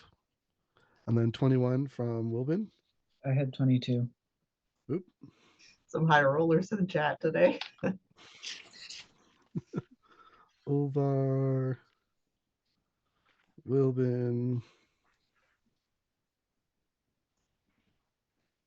Balin. Fight's good. Our dear sweet wizard. And how far away are Valen and Fight's Good? Are they like within sight? They are within sight and they are 60 feet ahead of you. About to go around so there's like an icy like corridor that is built around here, about 20 feet wide, and it goes about 20 feet up. Where you are, you're just at the edge of this corridor where the forest meets the mountain. And so there are trees going in all directions behind you and the path you are on. The path is also about 20 feet wide, large enough to accommodate 2 wagons on either side. Yeah, so all of you within the wagon, you see that the Rhymehides immediately go into their defensive posture, as they normally do, except for Glenneth, who is being ridden at the moment. You know that they don't spook easily. Wardens would know that they don't get attacked often.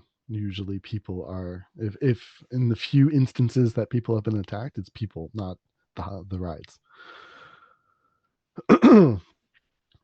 So that being said, let's start things off. There's a tussle going on as Thagmir is grappled. This little wizard who suddenly summons some strength from within is tussling with one of these creatures who you can now get a better look at as their like cloaking ability with the snow dissipates. They where'd you go?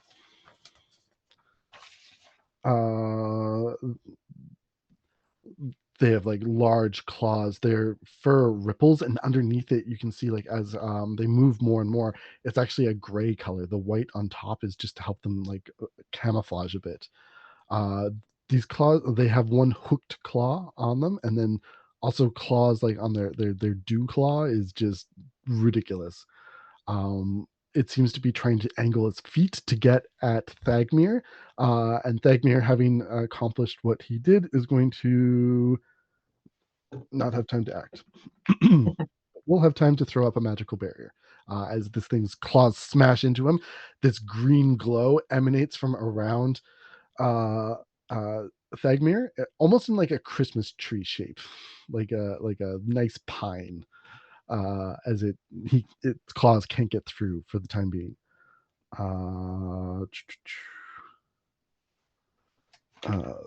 Also, Valen's going to get attacked, as in front of you, jumping out of the snow, now visible to you once more, is the same creature that you saw from earlier. Fight's good, as it jumps at Thagmir and knocks him and you from the saddle. Please make a dex save to see if you go prone.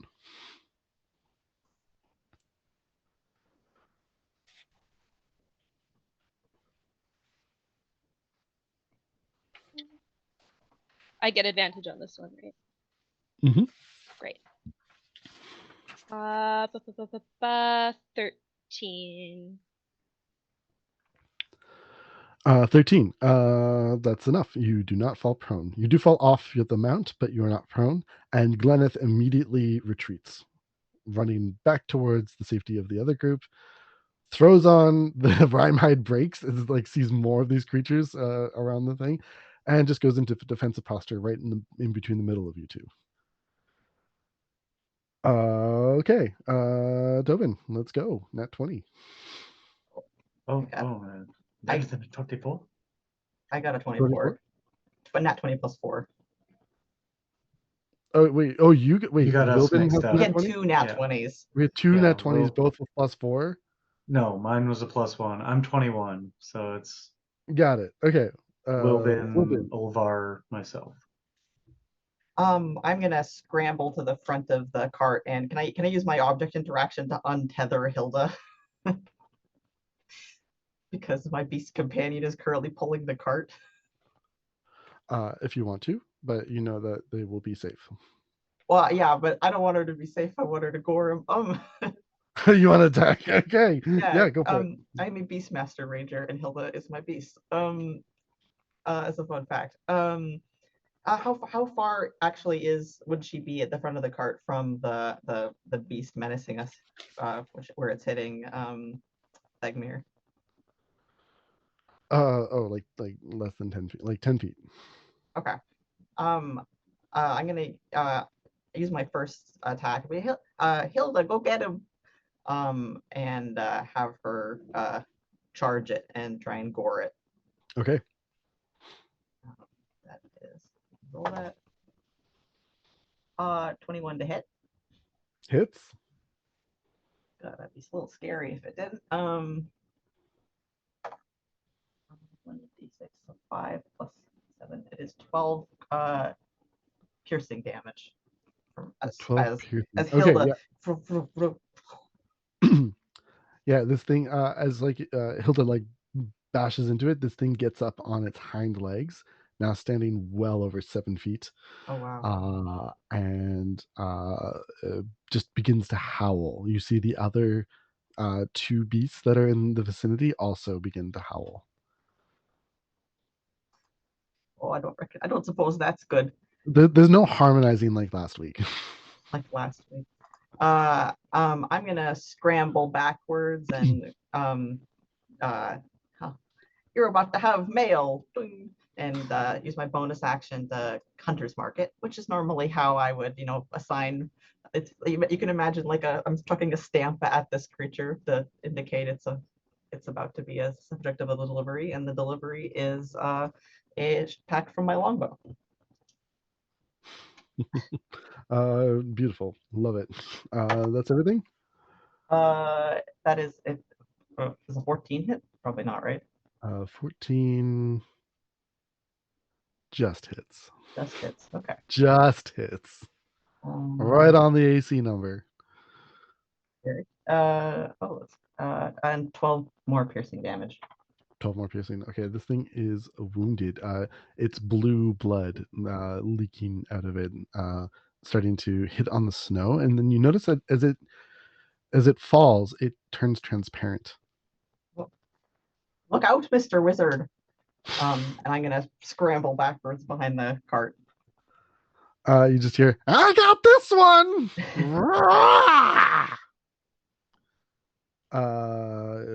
He doesn't technically got this one anymore. He's not grappled with it. Okay, so if I've nat 20 for 24, nat 20 for 21, which means Ulvar is in the middle of that. Yeah. Yeah. Go. 22. My Alright. goodness. Love it. Getting startled from this, he jumps up, instinctively grabs two of his carving knives that he uses as daggers, and goes, "Those old bastards were right. The end comes for us all." And he very quickly throws both of his daggers at this thing, using both my action and my bonus action. Let's go. First one is a 19 to hit. Super hits. Second is a 16 to hit. 16 also hits. What the hell is it doing? Why Magic. did it give me sneak attack on that? Do I have sneak attack on this? Hilda gives you sneak Technically- attack. Okay. Yeah, you got Hilda and Dagmir right there. Oh no, where do you pull up your rolls? Ah, I lost my rolls. Oh no. Hold on. Oh no, my rolls. Man, sometimes I wish I lost my rolls. Let me just do them again.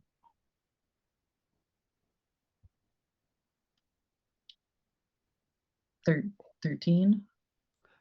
13 damage. Yes. Okay, and the second one, or is that total? That's the first one, I think. Okay. Yeah. Second one. Sorry, I'm not used to the 7. 7. Wow, 20 damage total. So as these two daggers like whip into the sides of the beast, that blue blood like sprays out a little bit and then turns translucent once more, almost like becoming part of the snow as it rears back and its howl changes pitch, going from like that deep, almost guttural howl into this high pitched like squeal as it just jerks away from Thagmir and begins to run. Opportunity attack. Does Hilda get Hilda one? can. Dagmir's gonna open hand, like just like slap it. Which And he moment? does. He does 0 damage though. So, oh no, he does 1 damage. He does 1 whole Good for damage. him hitting the gym. That is a 18 to hit. 18 does hit. Go, Hilda, go.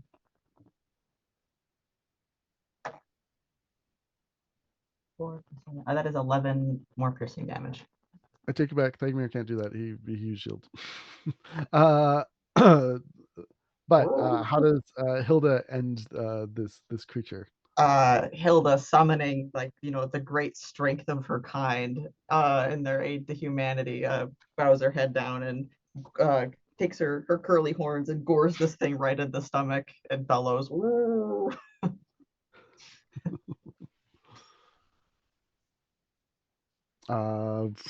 Yeah, taking it out, this creature like crumples. It stops howling, and then it starts howling a little bit more, and then stops howling again. And with its last breath, it just falls forward, and like reaching at Hilda, and just lays in front. You see his palm unfold, and it was holding something. But it is unalived, and we can keep going. Opportunity attacks done. Done. Was there anything else that was action, bonus action for Ulvar's turn? Did you want any movement in there? No. That was all part of a reaction. So now we can go to Tobin. There are 2 beasts left. One is untouched and heading your way. It is about, like, you can see it now as it moves swiftly.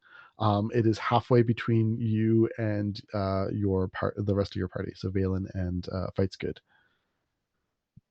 I'll draw my sword, Old Mooney, and just grab a cracker from the cart and take off running. So I'll go towards this one that's coming at us, And when I get there, I'll just shout out, and I'll just be like, "Come to me, everybody! Join together!" And I will cast Sacred Flame on the one near Fights Good and Valen. All While right. getting into melee with the one right in front of me. So it's a Gotcha. dex save. That is a 24. No, 22. Saves. Bad math. It's like a flip. So 10 reduced to 5 damage. Oh wait, it's save or suck. It's I was like, that Shadow Heart Life. Yeah. Big day. Miss. No, sorry. Save. Yeah. And I will get up close to this creature.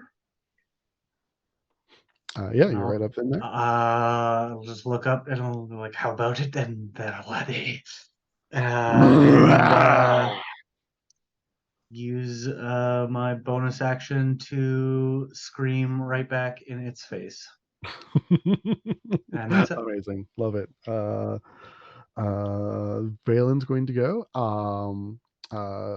This thing, like, having tackled him, he gets back up, isn't grappled, draws his great sword. Did I just make that up? I did make that up. Draws two long knives as he moves in and tries to make short work of this creature. Boom. Wow, 25 and 13 misses. That's unfortunate. But one hit, we will do that. Ooh, that is maximum damage for 16.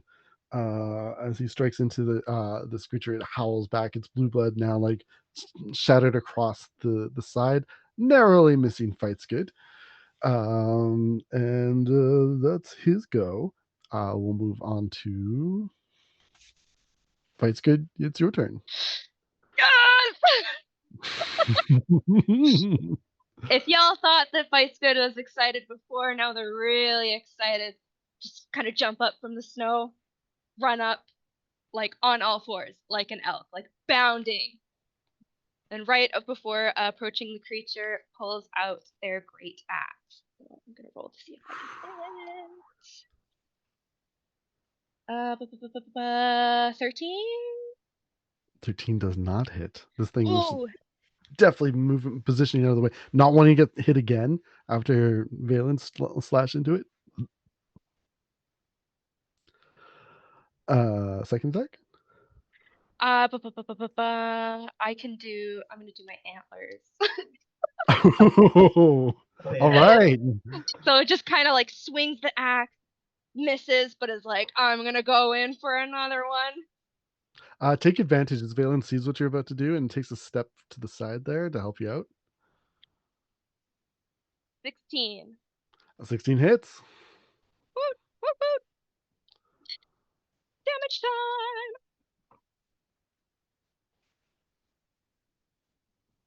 11. Ooh, yeah. Yeah, like having, like, almost using your miss as a feint. It's this creature's eyes go towards everything for dodging this, unable to, like, follow up with what you're following up with. As you gore into this creature, you feel the ice cold blood, like, drip on your head as you rear off and buck it away. This thing is quite wounded with two massive puncture wounds. Take that! It's just looking It's like, absolutely just like the crazed. blue blood, like, just like dripping across your face as it turns translucent.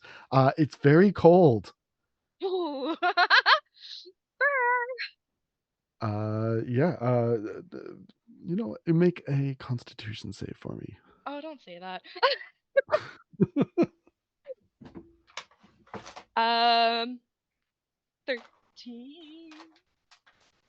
13. 13 saves for now. Anything else for your turn? Bonus action movement? think that was my bonus action. Oh, gotcha. Cool. Then we're going to move along, and Thagmir, who's just been like, yeah, with like a little tree shield going on, gets up, sees that the creature's dead, spits on it, turns his attention towards the one in the middle, and is going to not do that one because that's going to hurt you.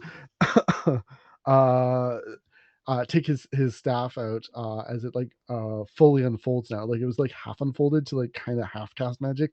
Now he's like fully ready as he like steps it into the snow. You see that the snow liquefies around it, forming into ice as it like moves up the staff, turning into like some sort of arcane energy as it blasts out this blue green bolt, striking at the creature. Looks really cool. Actually hits. That is a total of 25 to hit. That's pretty good. Two of these. Wow. Okay. My goodness. And that's a cantrip. That was 25 points of damage. As this creature like gets hit like with this icy bolt, it sticks into its flesh, the blue blood forming around it as it goes deeper for a second, like almost like something pushed it in further, as the entire thing shatters and dissipates, leaving a gaping like wound on the surface, this blue blood pouring out and turning translucent as it goes.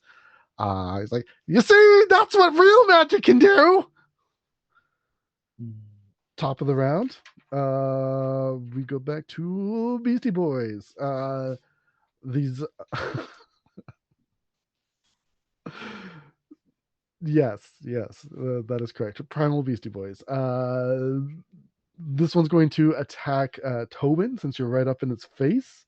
As it claws across your face, it misses. It you just like kind of do a quick little duck, swipes at you, swiping back the other way, tries to hit you again. This one will connect most likely for a 23. Yeah. It's going to for 5 damage. I'm going to use my reaction to parry it. Ooh. Ooh. Reduce that damage. By 4. So you take 1 damage. Yeah, this thing like rakes its claw towards you. You get most of them out of the way. It just kind of like just barely nicks you. Doesn't quite draw blood. It's just the force, and like you're feeling at it. Like, is it gonna bleed? Maybe in like 6 seconds. The other one is going to, after being impaled by Fights Good, is going to try and claw at you for a 21 and a 22 to hit. Yeah. Oh, that was better. That is 21 points of damage as it both claws rake into you. You feel the chill from these blades, and then just searing hot whiteness of the pain. Still is very excited. Just like, oh man,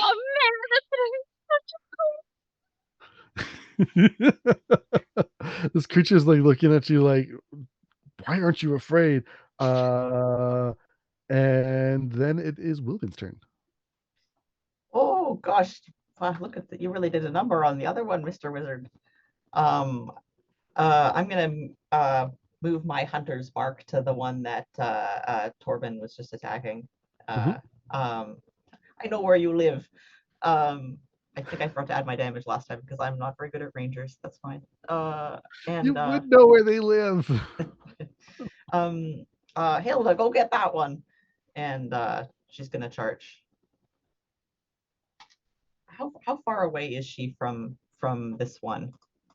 So 30 feet is the one that's in the middle, that is engaged right now with Torben, and Hilda is 60 feet away, or you and Hilda are 60-ish feet away from where Valen and Fights Good are. The far one, okay.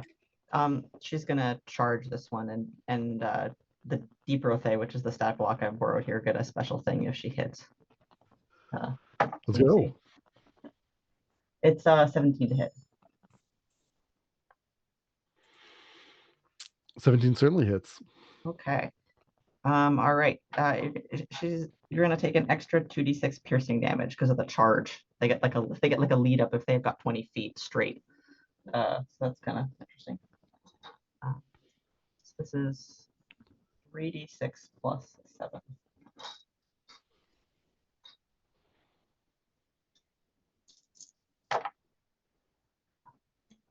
That's 18 piercing damage as Hilda fucking barrels down the snow. Boom, boom, boom, boom.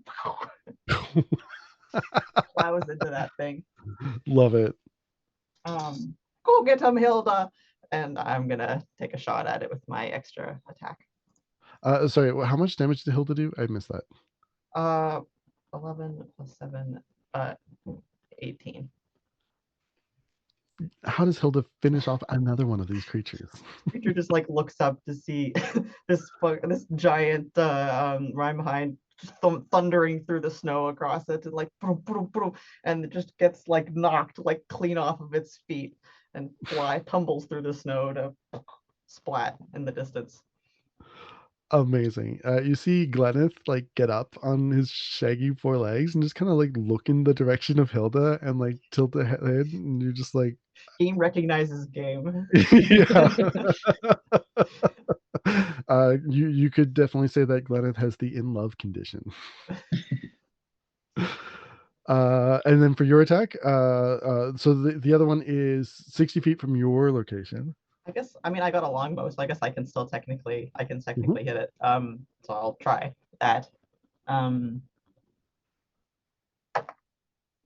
I can't move my hunter's mark, so I'm not gonna have that.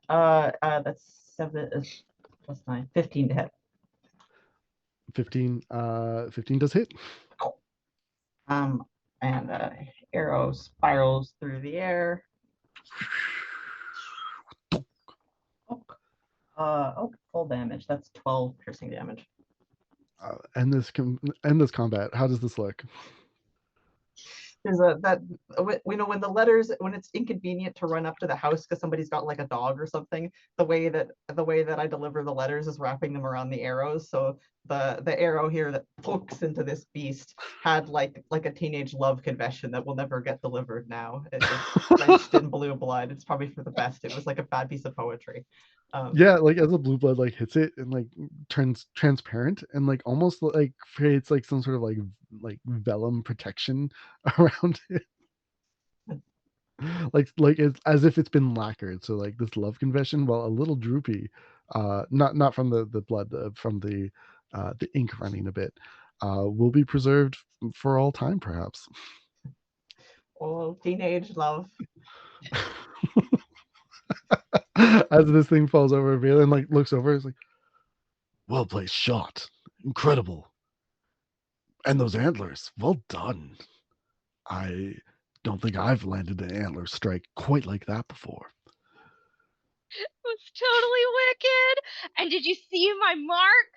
It's gonna be a good scar. It's gonna be such a good scar. I think there's a towel back in the wagon if you require. You got a little.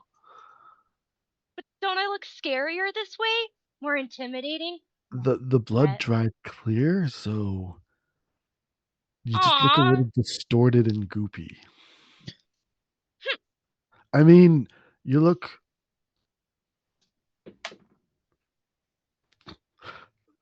You look. You look. Yeah, I do look. With my eyes. Yeah. Look more. Look on. This is not a Dex character. All the beasts are dead, right? All the beasts are dead and things go calm. You see the beasts are dead because Sugar Plum has shut up. And herald of the end times. Robin, you just hear like Sugar Plum think, I did my job. I protected my master. I want to scramble down to the body of one of these beasts, the one that's nearest to the cart. Mhm. And can I do a survival check on it to see if A, these claws are good and carvable, B, Uh, what it is? yeah, for sure. 13. 13. You've heard reports of these creatures before. Never this close to a well guarded path or a town before. These are primal hounds. Um, you know them to be extremely rare, but extremely dangerous. Um, Looking at them closer now, they have these like gorilla like bodies, but ending in like wolf paws and a wolf head. So they're incredibly muscular, really abnormal looking. This chimera of a beast. Uh, they usually don't put up such like they'll fight for their food, um, but they don't hunt people in the way that you might think. They were defending territory, from what you do know. Hey Which there, you evidence is some of puppy. them tried to flee when they got hurt and didn't quite make it. Are these the things that set up on your group there, puppy? Did we catch them? um, I I'm not sure. I think so. Did one of them? They don't look the same. No, I they were mean, they different, like kind of look like smaller. one maybe, but um, I didn't get those claws. And like you look at her clothing, like not ripped like from claws like this. Like you did examine before, like kind of like rips like claws, but like not like these claws. They're like too big, right? Like this, they're Mhm, huge. So mhm. yeah. We can like compare scratches side by side. Like, did it look like this? How's your trauma doing? Here, let me just see if the claw fits. It's fine. It's dead now, and that's all I needed to do. I needed to see it die, and even if it maybe not was the thing that attacked me, well, it helps knowing that the roads are safe-ish. Mm, And But more whatever. importantly, that the mail is safe and we can go get it. Yeah, you rush over to where the carts was. You can see that the caravan. There's two people encased in ice. You see their eyes moving around, darting frantically. Oh yeah. Um, uh, you've never seen anything like this. And like Thagmir like walks up, like, well, only one thing to do, and like starts like rubbing his hands together. Little gouts of flame coming out and like encasing the ice. Anyone got fire magic? Anyone? No magic. Oh I can This no. punch doesn't take a the lot of concentration, but that would go faster if someone could help me. Uh, I'll cast guidance. Ah. I have torch. Oh, that tingles.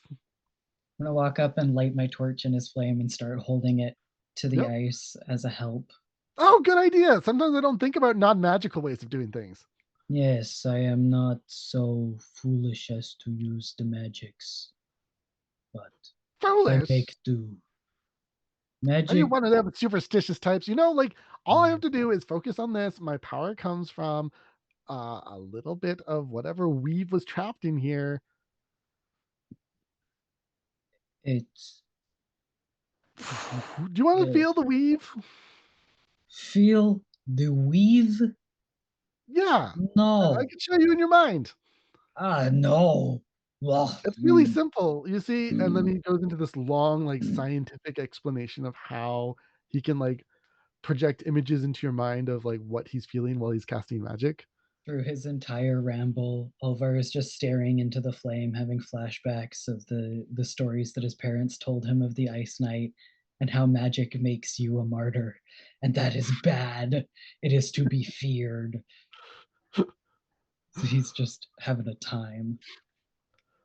Might over magic. I get it. You think you got it all, but it's fine. And he's like, well, somebody watch to make sure I don't burn the poor people inside. I'm pretty sure I can stop in time, but a little help. Or they will scream. No, guess we'll have to hope that this works. Oh no. I'm definitely more distracted with the packages, so unfortunately Wilman's not a good candidate. I'll like help pull away the ice and like I guess maybe use some of my like medical training to make sure that they're not getting damaged during the like reheating process. Yeah. And with your guidance, that took that 12 to a 16. So thank you very much. He does stop in time. Seeing when, like, he hears the crack in the ice and knows that he's gotten through, stops the flame immediately, and then going in with like two little goblin hands, like tries to split it apart. I'll take a help, broken Balin, sword. someone! And then all of you working together split the ice on the two beings apart, and find that there is an orcish woman and a halfling man just breathing like the halfling looks up to you or at some of you. It's so cold, never so cold. Thank you for getting us out. I'll like take off my big gloves and like stick them over her hands. You don't know there was a man made of ice. A man made of snow did this. A man made of snow, you say? Sort like, you're not talking about like the old stories, are you? Like, I and loses consciousness. We've got to get him warm. That's classic hypothermia there. Somebody get him in a bunk with him. You see like a glow in like Bagman's eye. Someone say fire! No, And creates a little bonfire nearby. got to warm them up steadily with body heat. If anybody wants to get in the sleeping bag or the bedroll with them, that's really the best way to do it. But Oh, over here. And Thagmir goes over with Valen's help, and they draw out little concentric circles away from the fire and like start to like go, okay, this hour, this is where they go. And then another 20 minutes, they go a little closer. Thawing schedule. we have to roll them over once in a while so the other side gets heated. Set them up patisserie style. Yeah. Make sure they're evenly toasted. Exactly. You see like Poppy's like run over to Farlana and is just like no, and like is like just embracing them, like trying to like help make them warm faster. They seem to be very good friends. Not in a roommate situation, just friends. And they weren't roommates. Oh God, they weren't roommates. Valen comes up. Well, I know you're a little afraid of the dark, but if we don't get moving soon, it will get dark before we get back. So we can either move them and try to keep them warm as we move, or we can wait here and travel back in the dark.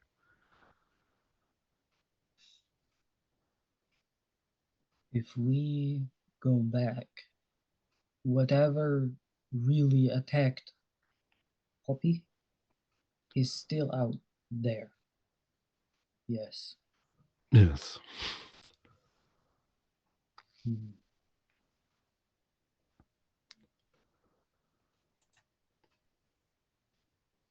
Some sort of snowman, Iceman. It is the end of all things. It is coming for us. It has been foretold. And we need to be ready. You're not wrong. I hate to bring up superstition, but snow ice men that turn people to blocks of ice, you know what this sounds like? Is not normal. Sounds like It's not normal at all. Sounds like old cold bones.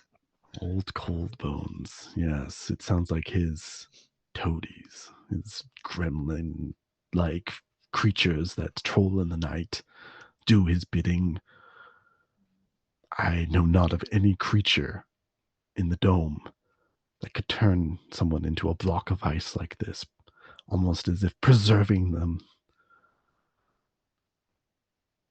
But why preserve at all?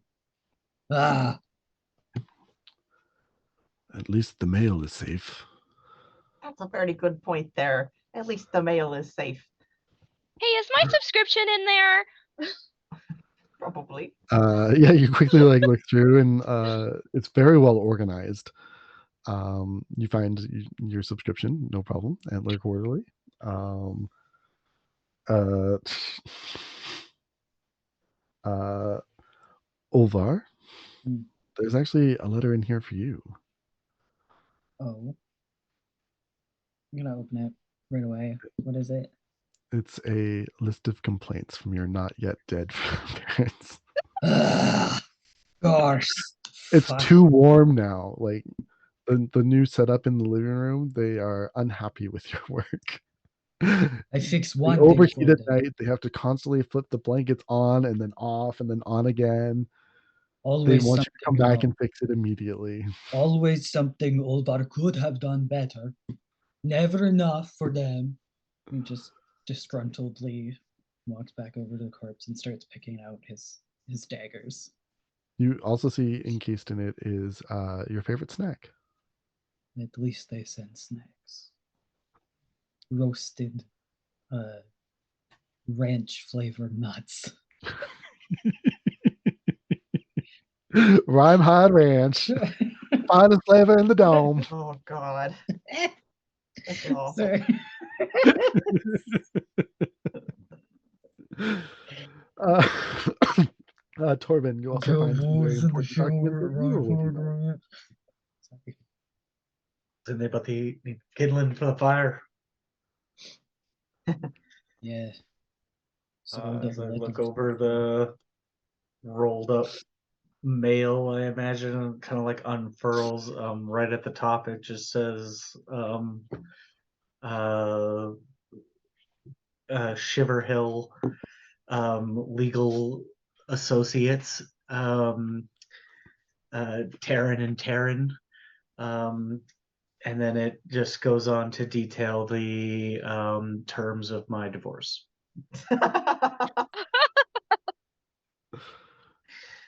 Not surprising. What a gift from the gathering, I'll tell you. You'd think I'd be upset, but I couldn't be happier. You see, like Valen like glance at it for just a second too long, and then is embarrassed and like just walks away. If you want, I could hand it to you properly to make sure you're legally served. I think it would still count. No, that'll make the process go on longer because I don't have a lawyer and he does. So jokes on him. Dagmir looks up. Do you need a lawyer? I know a good lawyer. I'm a good No. lawyer. You know what, Smarty Pants? I bet you think you are, but certainly don't need one. He I says, have won 311 cases and only lost 2. Do you want to be number 3? we'll talk later. What happens if you lose a divorce? Does that mean you've got to stay married then? Well, we haven't been together for quite some time. Life's been a clay without her. I'll stuff it away and look to our friends. Well, if we best send them back to town, I think is the best way to go about it. These injured folk aren't going to do well out here at night, and we have 2 very capable escorts. Maybe we get them Reinheids teamed up on the cart and turn it round, send it back to town with our esteemed colleagues. And the mail, most importantly. And the mail. Well, we got a mail person with us. And motion over to Poppy. I Yeah? agree You want with me to deliver Olvar that? that we should keep looking. I don't believe these are the things that we were after, and tomorrow or the day after, we're gonna have teams of townsfolk walking these roads, We and need, it's just gonna get dangerouser. we have to stop calamity before it happens. Yeah, and if we're Look, I just think out we here should all head footing back about, together and make the report. I can ensure that there are more frost wardens out and about and take up a patrol tonight. But for the time being, why don't we all go back together in safety of numbers? You like numbers. That's my accent, God. And then looking directly at you, Wilman, and before it gets dark. Look, I don't know that you need to be so I wasn't concerned about the dark primarily. It's just, it's a bit frightening out here at night. But I agree. Let's just, take the mail, take the townsfolk, and make our way. All of you pack up and head out and make the journey back. You get there just as the sun is going down, back to Hazel Bluff. And you receive a hero's welcome as the townsfolk cheer you in. Uh, Thagmir has mounted the claws. He didn't want to take the heads; that was too messy. But took the dew claws of these animals and hung them from the front of the wagon to showcase that you had achieved your goal, bringing back the other members of the caravan, and most importantly, the mail. You see that the tavern owner, Claude DeMille, comes over to you, offers you all free room and board, drinks all night, all on him, as you are able to spend the night here. Um, you also know that you recognize Claude DeMille from the vote that happened earlier this year for who would be the lovely individual that would be dressed up like the Ice Knight for this festival. The Ice Knight accompanies the wagons that go out tomorrow and delivers presents to the kids as they travel around this town. Um, you'll be staying at a place called the Frigid Flagon tonight, and in the morning you'll hear the commencement speech from the mayor again before you go out, and you'll get to witness Claude in all of his glory in the Ice Knight's actual armor, a relic from the beginning of the dome. So they have to pick somebody who's the right size for it. Is that the main feature? Who's got the right build? Yeah, sometimes they've picked mayors in the past. Other times it's a vote that goes out through all the town, and you being a postal person know very well about collecting those votes. You know that you become to be voted in, you become the guardian of the gathering. Everyone in all the towns is eligible. So Claude winning it this year, he opened his fourth location, now having one location in each of the four hearts. And to crown this achievement, the people have voted him in for his hospitality and all the wonderful times they've had at the Frigid Flagon. So, Best all frost ale that this side of the being dome. said, this would be a good. Whoops, wrong chat. This would be a good part to take a quick break. If Steve is still here listening. So at the end of the day, we're gonna wake up and tackle the next day of this wonderful adventure. Until then, stay frosty, and we'll see you in about 10 minutes.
Hello and welcome back to the Grateful Gathering One Shot here on Vancouver by Night. You can see Steve down there painting some incredible Eldritch Foundry minis. They're coming along nicely. Like we've got quite an array going on. Very, very enjoyable. As for our story, we are headed back. We are back in Hazel's Bluff, having spent the night at the Frigid Flagon, courtesy of Claude DeMille, the proprietor of not one but four in all four of the major towns here in the Dome of Mercy's Dome, or Winter's Mercy's Dome. Our heroes have triumphantly saved a half-orc woman and a halfling dude friend. These are Poppy's companions who are traveling the road and fellow postal workers adjacent to our friend Wilbin down there. As we head into the next day, a night of frivolity, some drinking, feasting. Everyone's just happy that these people are back. They're safe. They're alive.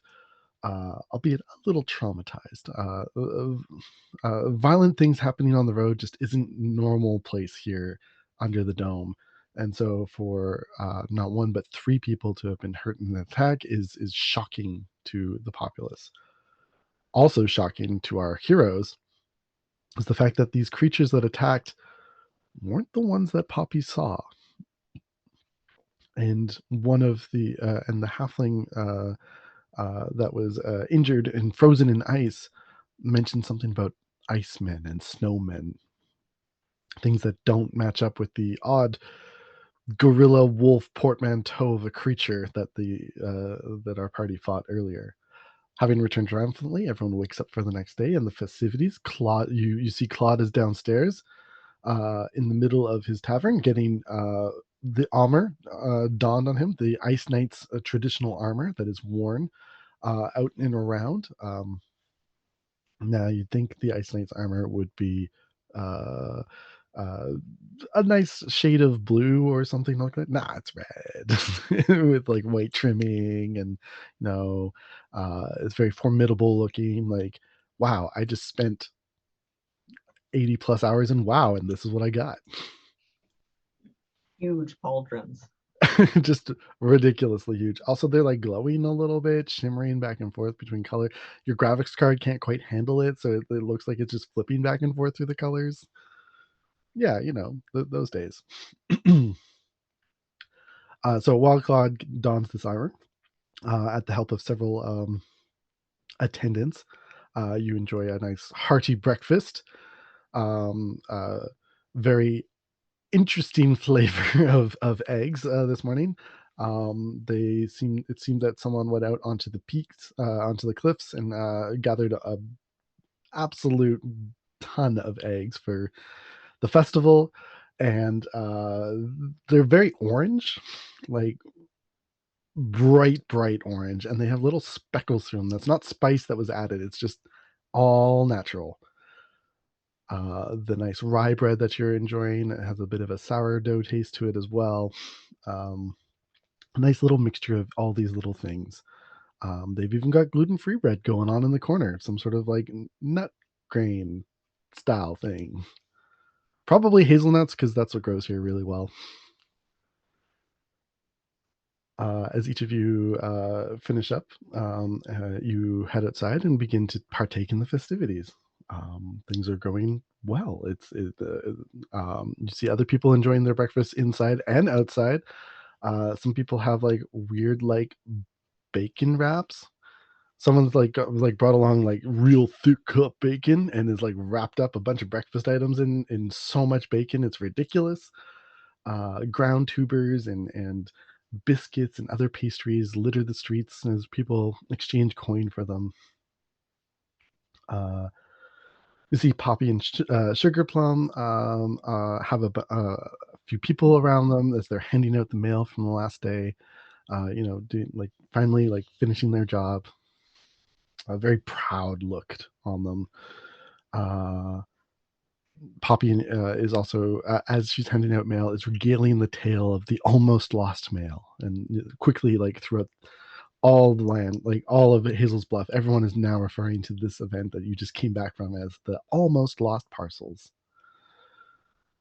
A story that will go down in history for many, many a century if these people have anything to say about it. I gotta get out of this dome.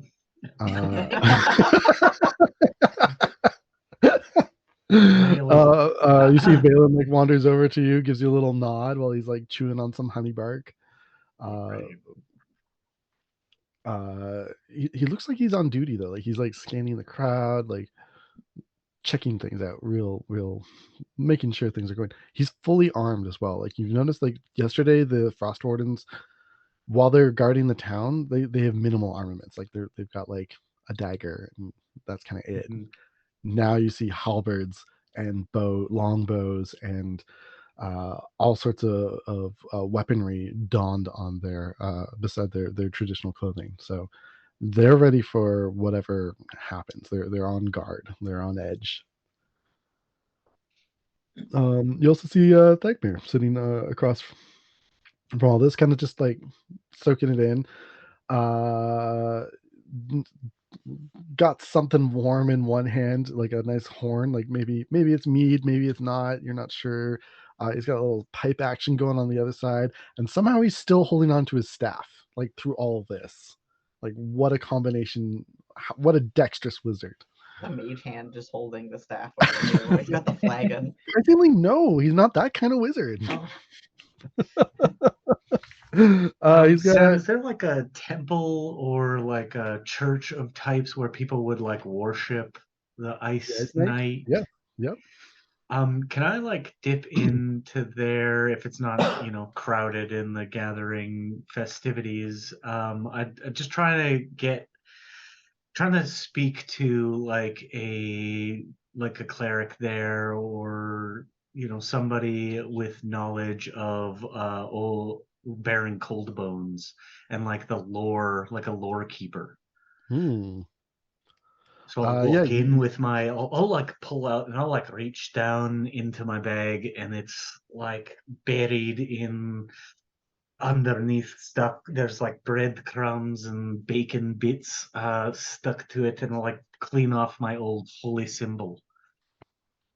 And you kind of put it around my neck and go in, do a little like ice prayer when I walk in the church and try and find somebody. Ice prayer. Yeah, you see like this you do see an elderly woman who seems to be in charge of the temple. As you approach and ask her ask her those questions, she looks at you. You old whippersnappers, always looking to get the story before it's told. Like everyone, you just gotta wait. The story will be told to everyone all around once Claude is all done up in his hoodads and of course bobs. I've heard the story before, but I'm looking for maybe the parts that are true and not parts that are in a play. Are you saying this is sacrilegious, the way that we tell the stories? Absolutely not. I just am not doing the right accent. Absolutely not. I would never say that about the Ice Knight. I'm just here bothered by these tales of return and things have happened lately, which.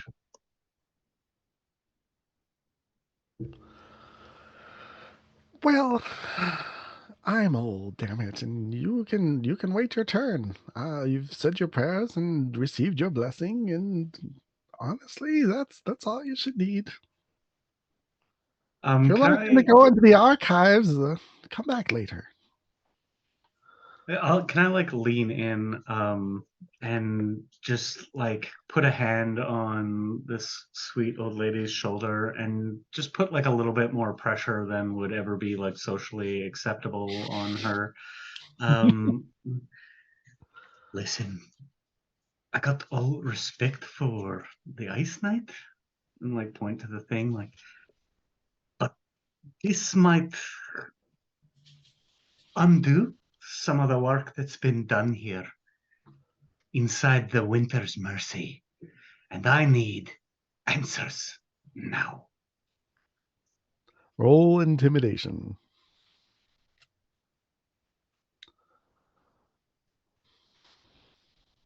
17. Tome under, lad. If you really want it that badly, go back there. Find what you need to find. Brush the shoulder off. And gathers greetings to you. And you, Riddiardine, find your path. And I'll head With down. you. You head down to the archives, which is a floor below the church, a sub basement. And as you begin to peruse, there's a lot of lore gathered here. There are bookshelves upon bookshelves of lore and texts. You can see that the ledger in the front is very disorganized. It seems that whenever Elthamir, the woman in charge of the temple, when she took charge, not but 50 years ago, she decreed a new ordering system, and ever since then has been reorganizing the shelves down here with the help of the other churchgoers, temple goers. It seems that she's invented her own version of a Dewey Decimal System, and is very disorganized right now. After 50 years, not but a third of this library has been reorganized. The rest of it has been left to devices unbecoming. Finding anything in here is going to be difficult. If you would like, please roll investigation. The DC is 25. Well, I guess I'll You can cast guide guidance yourself. on myself. Makes it potentially That's the only mathematical range. way possible. Here we go. Natural 10. A total of, I was like, we built up perfectly for that moment to have that number, and then beautiful. Okay, all right. 15 total. You find lots of rewrites of the same story over and over and over. It seems to be the most popular book in here. It's the tale you already know, the tale that will be told in mere moments from now outside, of the Ice Knight and the sacrifice and the dome. What you do find as well, in addition to this, is 10 best tips on how to store your food. You Book also closed. see Out of here. uh, Clickbait. if you had a whole campaign, sure, you could find stuff in here, but nope. The whole first chunk of the book is just somebody talking about like, oh, like last time my mother-in-law came to town, we had such a hard time keeping the food cold. It's like 3 pages of that before you get to the actual Tell me the bloody recipe. Jeez. The original influencer.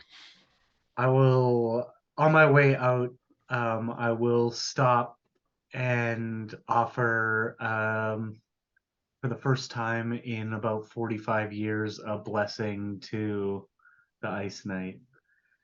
And that's all.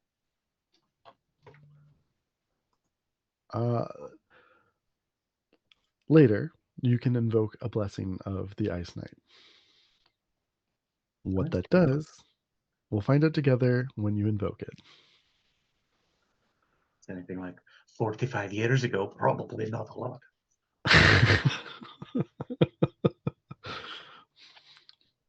Marriage papers.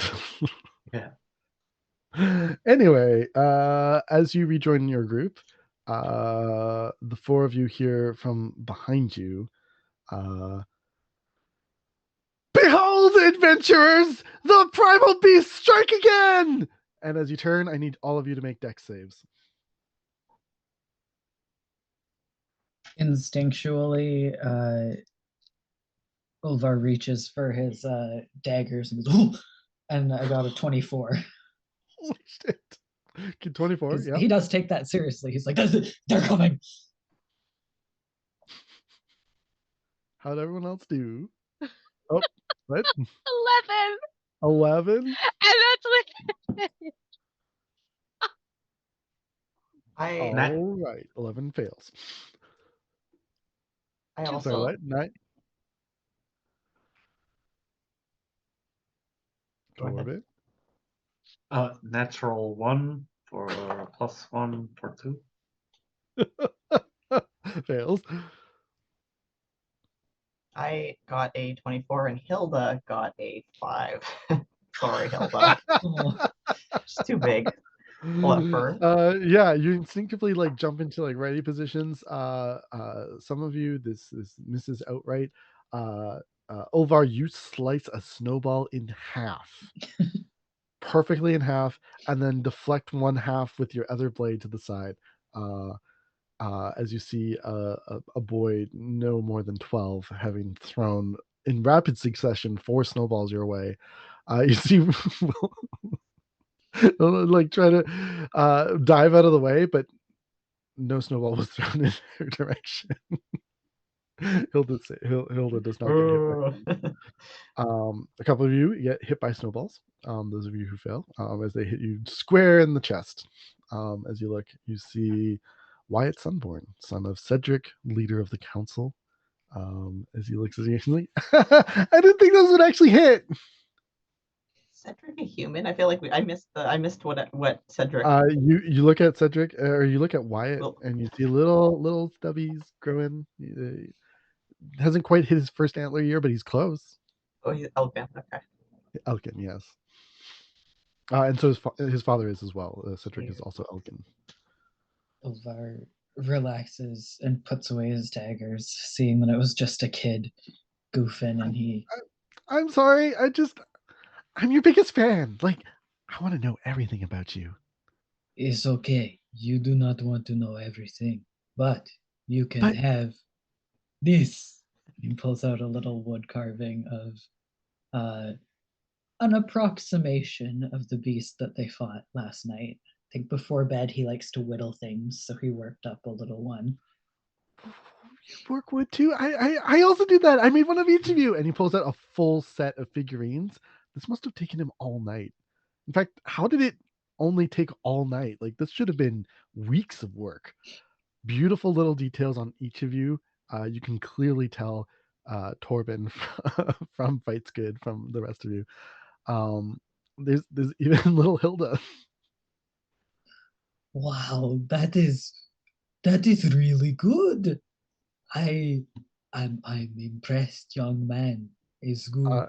With a wave of his hand, like a mage hand appears and clears some of the path as he like places down like all the figures, and then like takes the one that you gave. I gotta kill you! No, we can't have the parcels lost. We must deliver the mail. And like is just enthralled. Yes, and that is exactly how it happened. You notice like he's like blushing and is like trying to finish the recreation, but like kind of stumbles a bit because like remembers that you're there now and is a little bit embarrassed, but like also really excited. He gives a little pat on the top of his head and says, You have good festival, yes. I go. Yeah. Good job. And then he quickly turns and scuttles back over to his little group. Oliver, that you're very good with those, with the little ones. You don't have any of your own, do you? That was No. excellent. No children for me, but I have traveled with children. Some kids get lost in woods, some kids get scared, and when kids are scared, you have to be good with them.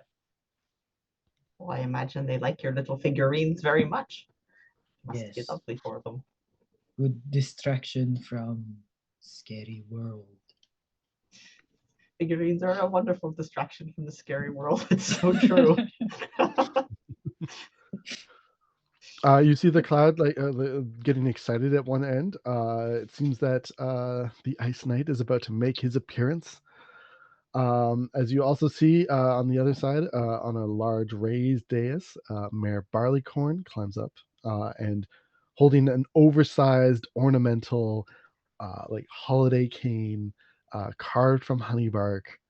Um, he holds up a hand just like he did to shush the cloud yesterday, and everyone settles down. And as this happens, he reads out to the crowd the story that is also familiar, the one we have been waiting for. My friends, my family, we have gathered here once again in gratitude and appreciation.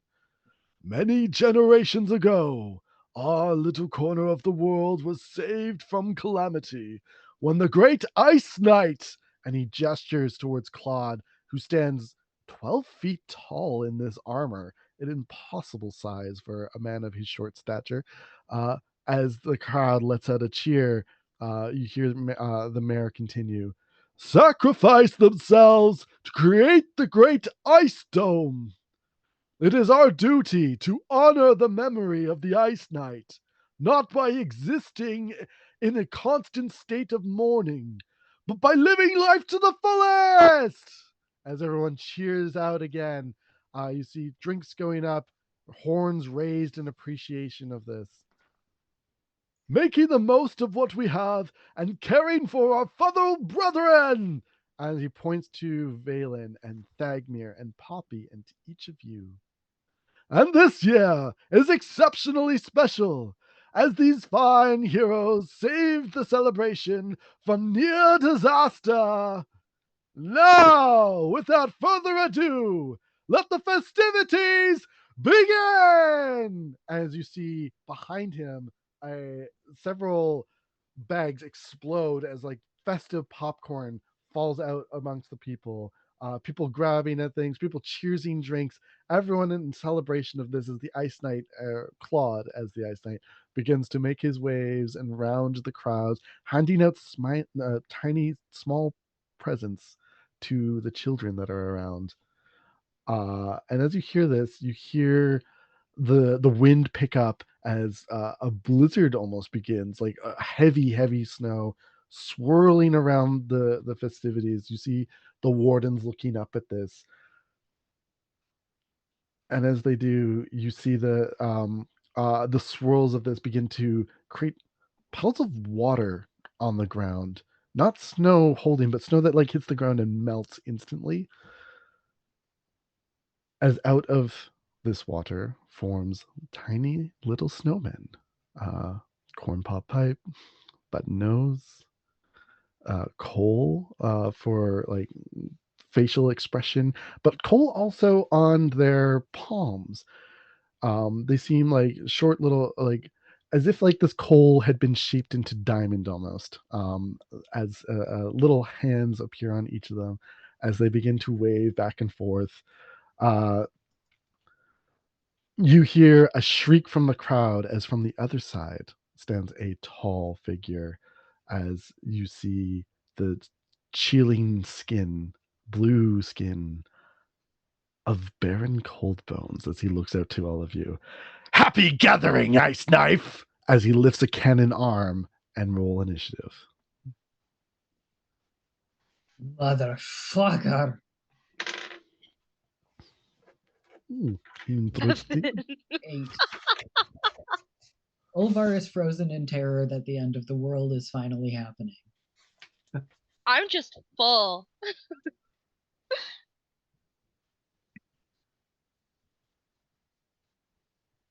12. Okay, everyone, who rolled over 20? Is it all of you? No one over 20? Okay, 15 to 20? 18. 18?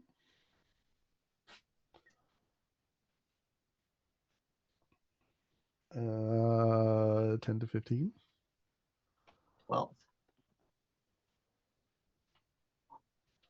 12? This is going very differently.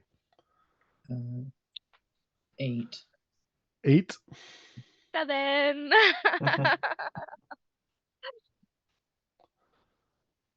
feast was just Fights good, goes last. The feast was just really good. You see, okay, so as the commotion of these things appearing, you see that Poppy shrieks and is cowering in terror as Sugar Plum is barking like they were before. Wilbin, you just hear, "I will protect you this time." Uh, it seems like whatever these little snow creatures were what was experienced from before. Is the sense you're getting. Um, okay, so as they rise out, you're going to see several of the marketplace displays encased in ice, and you also see a dozen people encased in ice as well. Individual ice cubes for the people and for the displays. It seems that the Baron is putting stop on the play. Um, the crowd is running away. You see people rushing back into homes, trying to get back into the already packed inns, doors closing, people getting left outside. Uh, all hell and chaos is breaking loose. You see Wyatt in the middle of all this, people rushing around, almost getting trampled. His figurines actually getting trampled. No. After the crowd. So the Baron is going to go first. As the Baron lifts up this cannon arm, is going to take aim at the ice knife. Ice knight. I knew I was going to do it. At the ice knight, who is actually Claude, and take a shot. Wow, that's a natural one. But as the shot goes wide, we are going to get some collateral damage here. So the shot going wide means I roll a d. Oh my god! Roll a d6 and oh no! Oh boy!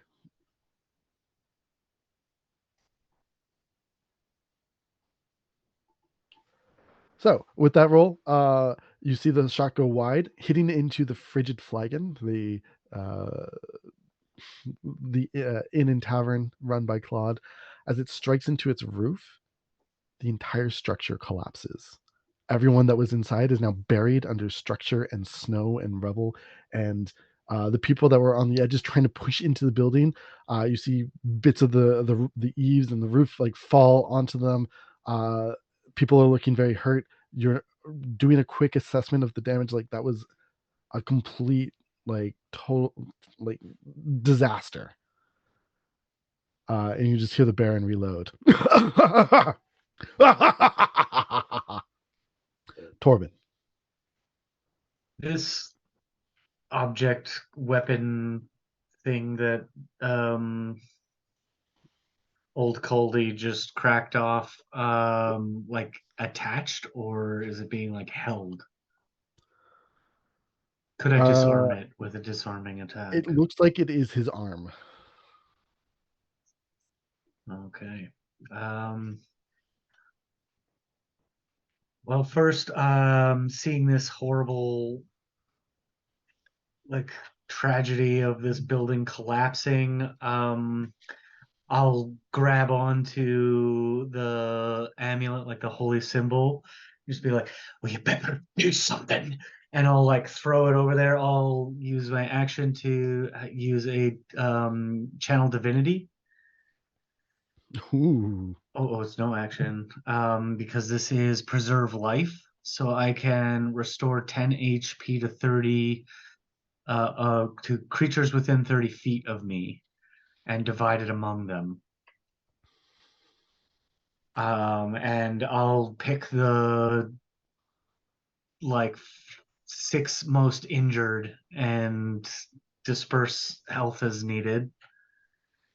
Then I will action surge and attack old Coldy.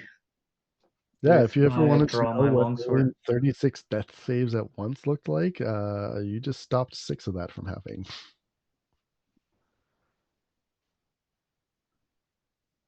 And you attack Old Coldy as well? Yeah. I'll pull out the moon-touched sword and attack. Good. 6 with 2 hands. 17. Ooh, meets it, beats it. Good number. That's D10. Reroll that. If I got Great Weapon Master, even better. 9 plus 3, 12. Ooh, 12 real damage. You slice in, and you don't feel the resistance of flesh as you type through. It feels as if you're cutting ice, with weird different like textures in between, like as if the ice had formed at different times and thawed and then reformed. As you slice through, you see a little bit of water begin to leak from Old Cold Bones as he looks at you and goes, "Ah, first time for everything." I will use a fainting attack for 1 superiority die. So that's Mhm. 5 more damage, slashing damage. If you like And the waters I'll fire. get advantage on my next attack Hell yeah. with my bonus action, and that's it. He is going to turn towards you, and aim the cannon towards you. But next up is Wilbin. Oh lordy. How far away am I from this guy? Like within 30. Okay. Um, oh my goodness gracious. I look at the people, there's not like much I can do for them. Uh, I'm gonna go like, all right, special delivery for you. And hunters mark him. And then take a longbow shot. First up. Ranger life, baby. That's a 23 to hit. 23 certainly hits. 8 plus 4 plus hunter's mark. That's 10 points of piercing damage. Mm-hmm. Does that, when the arrow kind of hits the ice, does it look like it maybe kind of gets stuck in the ice at all, or does it go through clean? Yeah, you go to like hit him in the neck. You place the arrow true, and like you see like cracks in the ice just form. The arrow hitting into it and then just falling off. It does look like like he took damage, but it didn't stick in him. Yeah, copy that. I'll go, and then I'll use my second attack to command Hilda. Go get him. She's gonna take a. Well, I guess I'm trying to weave through the crowd here, which hopefully gets out of the way of the The large crowd is sword. out of the way. Oh, it's out of the way. The way. Okay, yeah, Yeah, she's gonna charge him. yeah. During the crowd action, they all ran away. Good for them, Well, honestly. tried to run away. There's only as far as so many feet can take you. That is a dirty 20 to hit. Dirty 20 hits. You see like the Baron like turn and go, like moths to the flame. Go for the kneecaps, Hilda. She's gonna gore him here. And this she got enough of a charge run up to that this is gonna hurt a little bit more. Not probably not a lot, but a little bit more.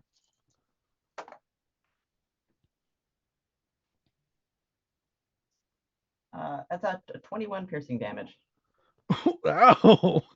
Yeah, like he like goes to like grab by the horns, misjudges, and takes it straight in the chest. His arm like flailing, like cannon arm goes flailing, loses his aim, gets knocked back a bit, and just like stares down at the beast that did this. It is kneecaps. And that's my turn. All right. The snow toadies are going to go, and they are going to wreak havoc. You see, Thagmir and Valen like engaged with these things. You see the mayor also fighting these things off. They seem to crumble pretty easily. Like a few strikes and they're down. But not. There's so many. There's well over 80 of these things swarming around. Um, Several of the citizens get turned into ice blocks, just like you saw before. Others have begun taking oil lamps and smashing them. You see fires going up across the market square here. The rubble that used to be the frigid flagon has gone up in flame, as well as several of the market stalls. People are shouting. Some are trapped inside of buildings that are now on fire. Pure chaos is descending upon this place. Ulvar, it's your turn. Seeing all of this destruction, Ulfar is reminded of growing up in a very doomsday prepper household and the way that his parents taught him to survive no matter what, even if something bad happens. That's what they took out of the story of the Ice Knight. He thinks hide, hide, hide, and fight, fight, fight, and that's all that he's thinking. As I want to use my action to run around to the back of this guy and kind of hiding in the rubble, and I fire off just a shot with my short bow on the way there as my main. Okay. Take a shot. 21 to hit. Certainly hits. I'm in combat with it, so you got sneak attack. Schnick. I get my sneak attack. Oh, this yes. one? Yeah. Awesome. 19 damage. Yeah, piling on the damage here. You see old Cobones take another strike. It's just like fighting on old times. Another.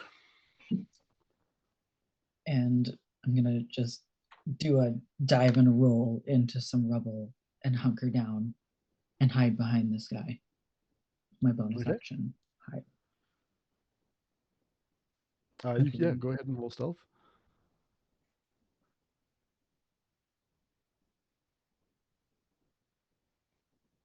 Well, does cunning action negate a roll? Nope. Says you can take 12 total. Yeah.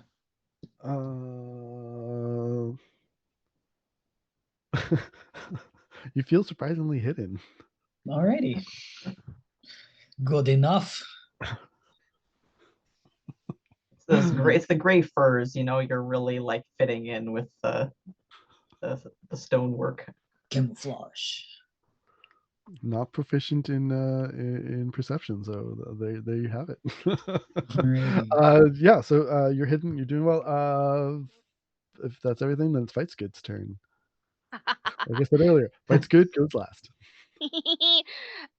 You said it's 30 feet away? No prob.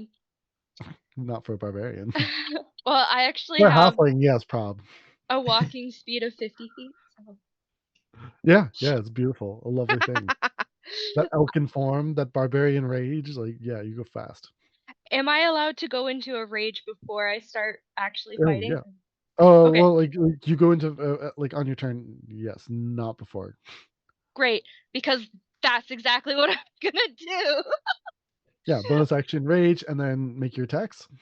Just getting so excited about the fact that there is a big, gigantic, thrilling fight. Not angry, but just like laughing, looking absolutely insane and bloodthirsty. Runs up. I'm gonna run up with both of my hand axes and see what occurs with that. Okay. Ouch. Ooh. So one is 12 and the other is 24. 24 does hit. 12 is not there. Your first swing is parried by like the cannon arm. You're surprisingly strong. Repels your blade, but you find the opening coming underneath and striking up. Yes.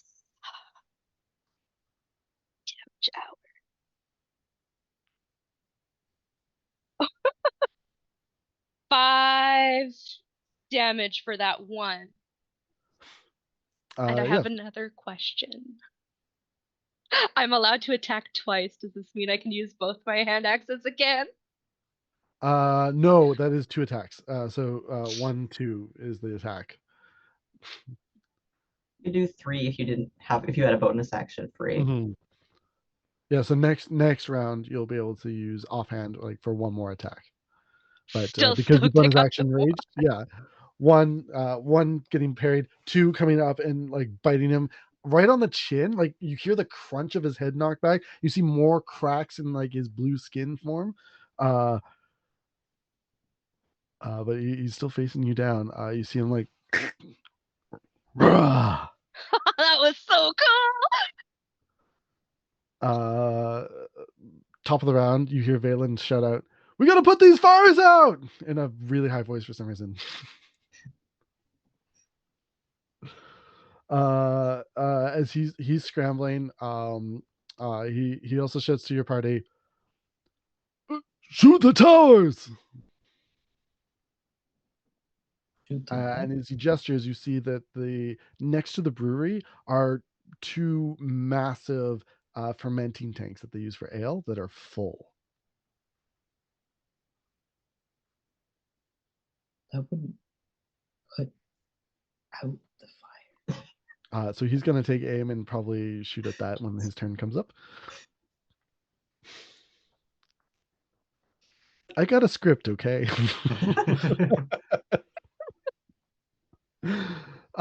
You see more of the crowd gathering around, trying to free people from their horrible fates. Some of them getting doors open. You'd say about 50% of the crowd here is relatively safe, but there's still a lot of trapped people. We're going to go to the Baron. Baron is looking at all of you, wanting to take a shot at all of you, but has but one cannon.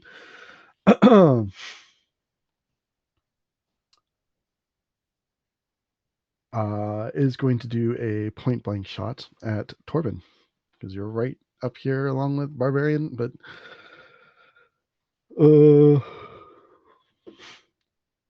that is a lot. That is a 27 to hit. Thoroughly. Well, no, sometimes people can do things to stop it. 26 if it makes a difference. Bad math. Okay. Please make a Constitution save, please. I said please twice. I stand by what I said. 16.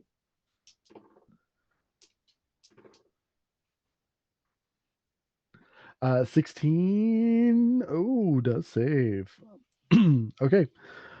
So you are going to take a lovely 22 points of cold damage for the hit. You are not going to freeze solid. And you're not going to take additional damage.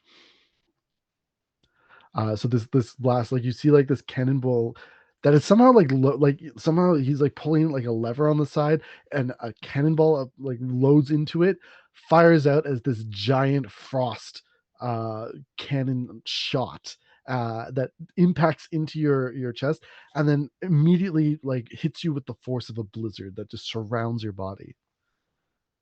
But you didn't freeze, so good for you. Uh, then he's going to go and uh, like looking like this is like his only shot of the turn. Is going to take his other hand and try to surprise Fights Good with a backhanded cane smash. That's pretty good. 23 to hit, 24 to hit. Uh-huh.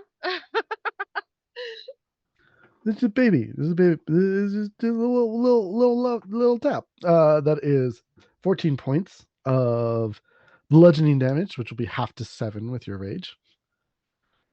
And that's that. Torben, you're up next, and I think you have advantage. Have advantage. First, I would like to use my action to cast Bless on Fights Good, myself, and I can't see Hilda's right there. Just Olvar, kidding. Wilden. The three of us. And then, because I didn't actually need to use my action surge last turn, because it turns out Channel Divinity is a free action. I will use my action surge to then attack with my Let's go. longsword. Natural 20. Oh, That's awesome. Here we go.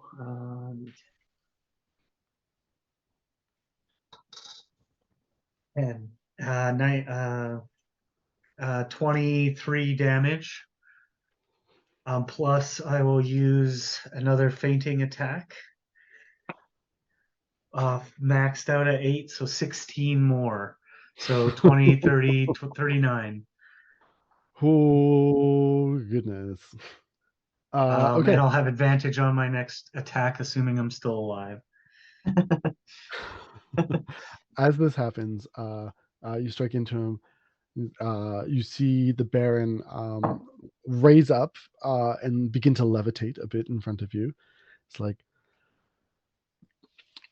well, more resistance than I expected, but I'll take my ticks right here. And you see him blink as he teleports, which should not be able to happen here under the dome, as he goes over to Wyatt and grabs the kid by the back of the throat, like the back of the neck, lifts him up into the air, tossing him, and then spectrally going after him.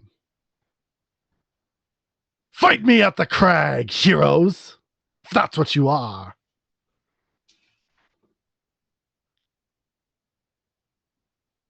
You sit in the center of just absolute chaos. The snow toadies melting down and taking their water with them back into the blizzard. You see the fires, like people fighting them, unsuccessful, really struggling to free people. A lot of people are trapped under the inn still, and the frigid flagon. You see Cedric is just a little lost, like with his son being taken like that. He flees. Perhaps in pursuit, perhaps you don't know. He doesn't say anything. You see like the mayor like push some rubble off that had fallen on him during the fight, and goes to try and help the people. What would you like to do? We are out of initiative. Can I run over to the collapsed frigid flagon and try to help people? Yeah, help them as well. Just kind of bopping people with guidance as much as I can. Yeah, you bop one, a minute runs out, you bop another. Yeah, how would you like to try and excavate this? There is a lot of danger. If you do poorly, more of it will collapse. By the head counts that are given to you, there are approximately 28 people still trapped inside. Well, I know a little bit about what you're supposed to do when you get stuck in the snowfall, and I'd like to, think about times I've been in that sort of situation and trying to get people out that way. I'd like to roll a survival check if that's possible. Yep. Try and maybe with a little bit of divine help there. Boop. Thinking about the ice knight and how we couldn't let something like this happen on such a joyous day. Oh my god, that's such a bad roll. It's a 5 with guidance. Sorry. 5? God hates everybody. Yeah. Yeah, sorry, 11. It's an 11. It's a 5 plus 6. Still pretty bad though. Okay, it's an 11. That's not the worst. Yeah. Yeah, you got to make several moves, and as you're about to go and lift things, you realize the shift that happens, and before you fully commit to this motion, you stop, and you realize that if you had lifted this in the way that you were about to, the whole thing would have collapsed. This is not like being out on the ice. This is a structure, and like while there is like some snow and stuff, most of it is wood and a little bit of metal from like nails and things like that. And whatever was inside the tavern. This is multi-layered and difficult. You see like Thagmir coming over and like trying to help, but he's really a fire mage and like that's not gonna help in this situation. He is able to cleanse a lot of the fires, like because of his control over fire, he is putting them out on other sides. Uh, you see, you see Valen do a gesture and it's just like fuck it, and shoots the one of the towers. The Tower of Ale explodes and quenches all flames. Does it? Okay. They're like geysers or Non-alcoholic something ale. incredible. Like what a shot! Like Um, like 1 in a million, 1 in a million. Only Valen could do this. Olvar is gonna jump out and he runs over to the collapsed building and starts just assessing it as like a woodworker who's apprenticed under a carpenter, and just kind of look at the structure that's happening here and be like, okay, this needs to go here, this go here, this go here, and then we can get in like little tunnel and shimmy shimmy and then pull people out. All right. Make an excavation check. I'll let you pick. That can be either like a tool check with proficiency, or survival, or investigation. I think I'll do survival because he is in survival brain mode. His mind Yep. is thinking of how do we get as many people out. Son of a butt. It's a 2 on the dice, but it's a 10 Oh, total. Welcome to the club. Yeah. Okay. Oof, yeah. Guidance. All of your efforts are What does guidance give? all of your efforts are in vain. You all make different attempts, but the way that this collapsed, the tremendous amount of damage that was taken, it was catastrophic.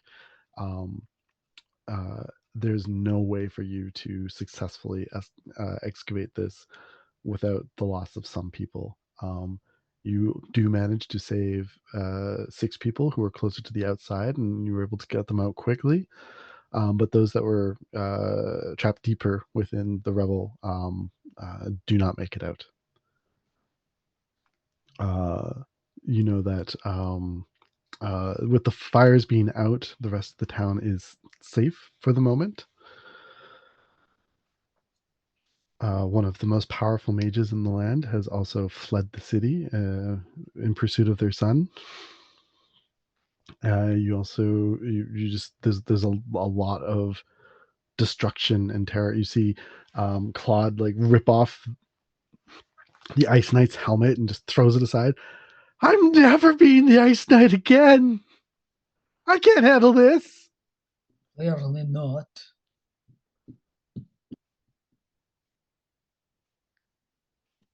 You see the mayor come over. You've got to go after them.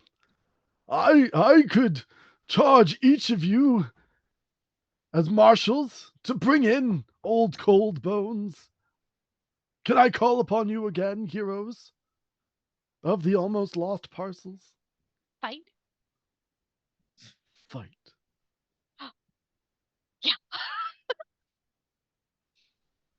I like to imagine that you just get the zoomies every time somebody says anything about conflict or fight. It's just- That's literally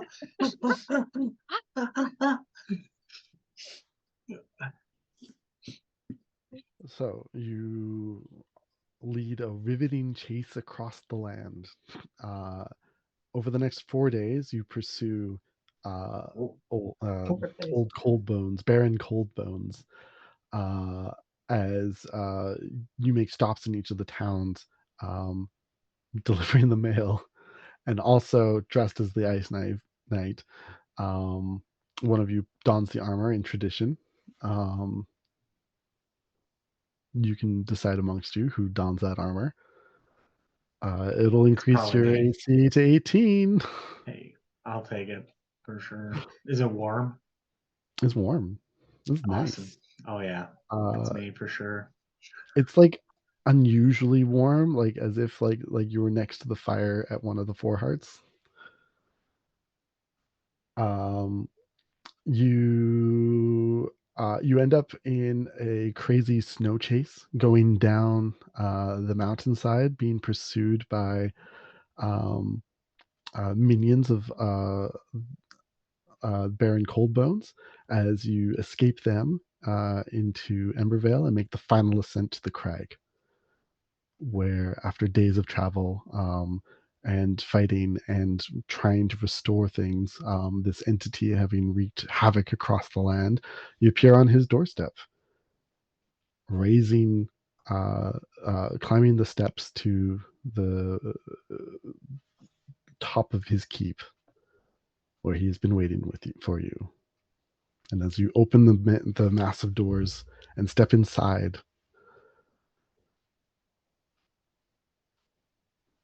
took you long enough. We got here as fast as we could. Fastest postal service in the dome. I will destroy everything, coating them in ice and snow. How would you Why? like to be added to my collection? No.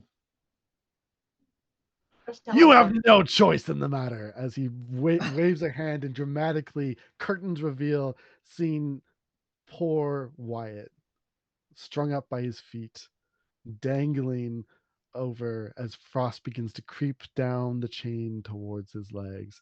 The first of my new statues! Your biggest fan! That is very morbid. You see, like, somewhere from behind you, rushing up the staircase, you just hear this. Oh! As like Cedric rushes past you and into the hall, slamming a staff down. For the final time in this one shot, roll initiative. Go get your son, lad. Oh, Oh, Again. Oh I no! rolled a 1, Again. but I am a halfling and lucky, so I get to re-roll it. 12. And I'll be right Nice. back. 4. Who rolled over 20? Okay, Silence. love it. Crickets. 15 to 20. Oof. Uh-oh, guys. 10 to 15. Noah said that Really? he got 12 Okay, no, or 11, something like that. Huh? You Somewhere ran in there. away. more than the three of you. Ulvar. Okay. 5 to 10. Total of 8. 7. 8 as well.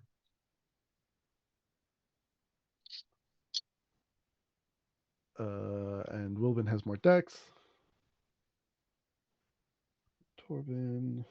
And Fights Good goes last. Every time. Sorry, The most I eager meant to get there. Barbarian really changes when you get advantage on those initiative rolls, huh? Oh boy. Okay, the Baron's gonna go first. And I'm gonna roll a d4 and see who gets attacked. Not counting Cedric.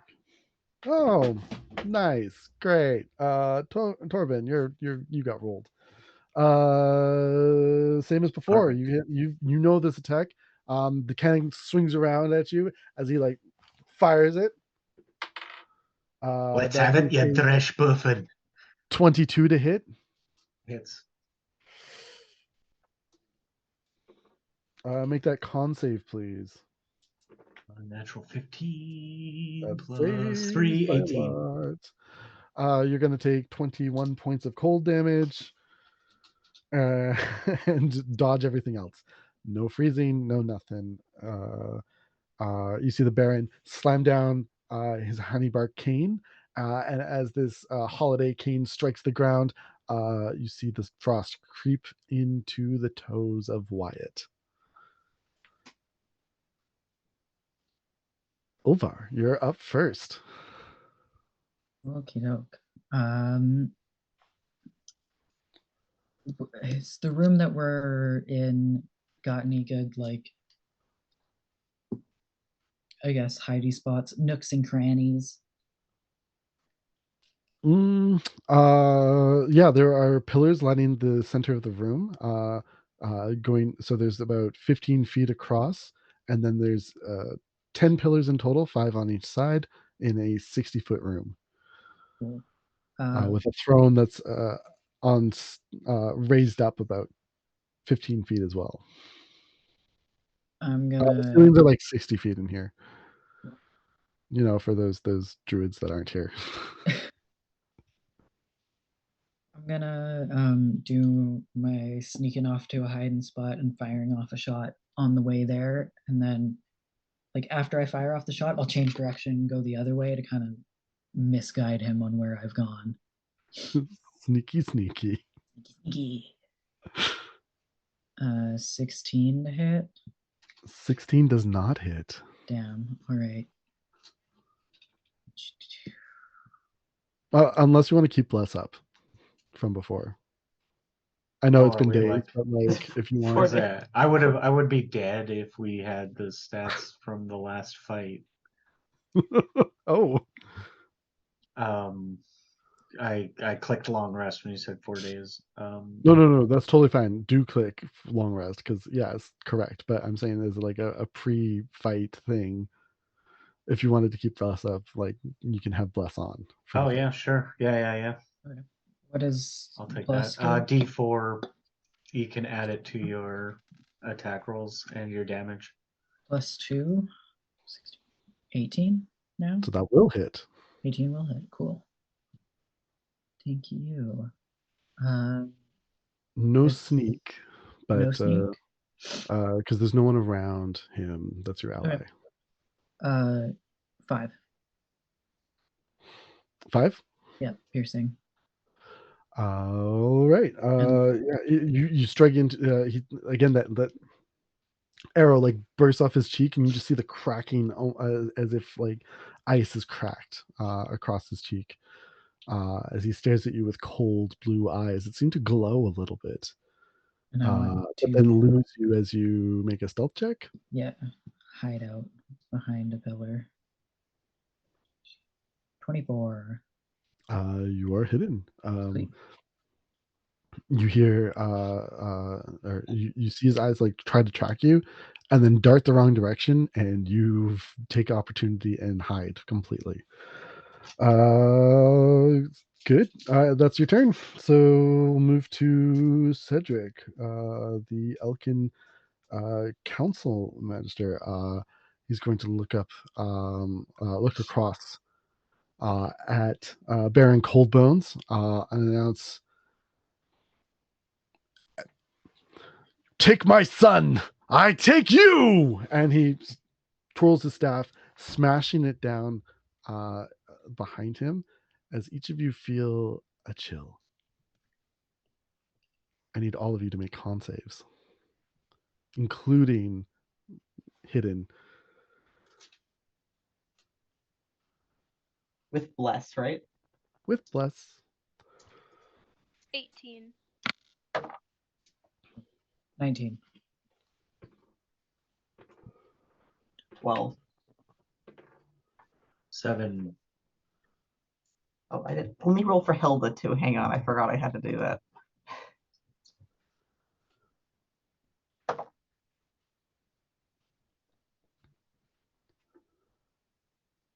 Hilda got an 11. Oh, plus. So all of you that rolled under 16, so 16 or less, you or 15 or less, you fail. 16 and up, you save. For those of you who failed, you take 28 points of cold damage as frost covers the entirety of this room, making it difficult terrain if that matters to you. And on top of that, those of you who failed, you are slowed for one round. And bless drops as Torben is no longer conscious. Hilda's like frozen solid, just eats shit on the ice and falls over. Sorry, was that Cedric who just cast that, or is that like a Cedric cast that at what you. the hell? What the hell's wrong with you, you bloody mage? What are you trying to do? Who do you think brought the Baron back? I offer my son's life to take his place. Why would you do that? You see What? the frost begin to creep down to the ankles of Wyatt. I want out of the dome.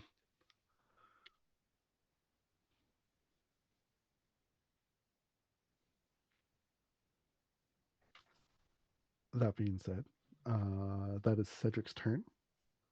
Wilbin, you're up. I'm slowed, right? I can only take action, bonus action, and I can't take reactions, right? Mm-hmm. Would it be safe to assume, do I or does somebody else have like a torch? Is that something that would have been reasonable to have lit coming in here? Sure.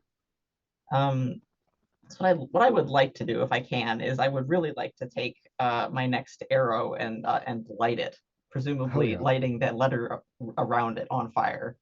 Okay, dip. Yeah, I would like to dip my weapon. Go for it. I don't even know how that works in here, but we're gonna try. We know exactly how it works. It's a bonus action. You're going to add some fire damage to this attack. Yeah, it's a chain hanging the kid from the ceiling. That's probably not a good idea. Okay, I'm. I mean, if it helps, the chain looks like it's made of ice. How high above the ceiling? How high above the ground is the kid? 60 feet. Yeah, no. Well, like 50. Let's say 50 because he's dangling a bit. That's still a Out bad of idea. splatter range. I'm not going to do You that. know how expensive 60-foot curtains are? Expensive. I'm gonna Guys, pivot. actually. I was gonna shoot the cold bones, but I'm actually gonna pivot and shoot Cedric. Nice. Okay. Yeah, give it a go. What the hell's wrong with you? You maniac. I don't know what that's gonna hit. 15. 15. Certainly hits. He's a mage. Bloody wizards. who has AC as a wizard? Like that's not a thing. Maybe he's got shield. I don't know. All right. I know. And can I add some fire damage to this, or is Yep. that a pipe dream? Yeah, add a d6 of fire damage. Oh yeah. Okay. I mean, I think it's supposed to be d6 is fine by me. 13. Oh, sorry. How many points of piercing damage? It is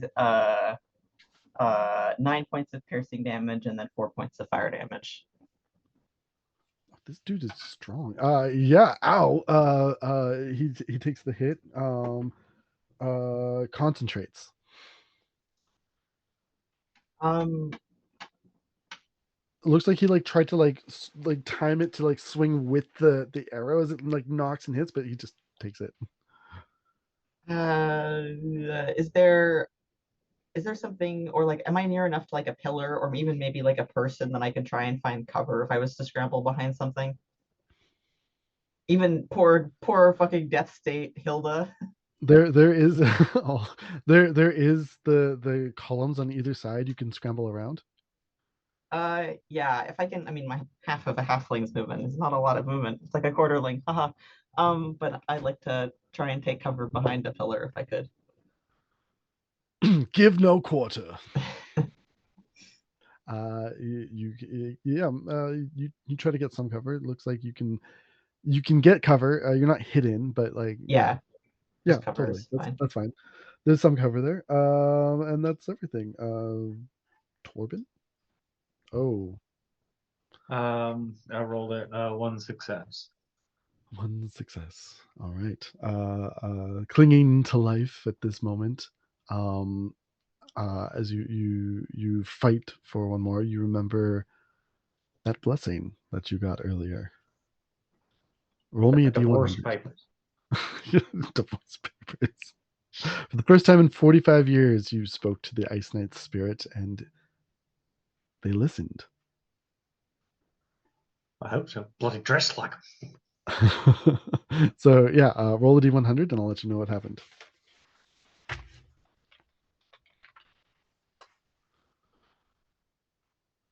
38. 38, you say. All right. Why? You see from your armor it begins to shine and polish. You heal for 12 hit points, and then 12 tiny little snow bunnies pop out of the armor and begin to jump around you. They have sharp teeth, and they are at your command.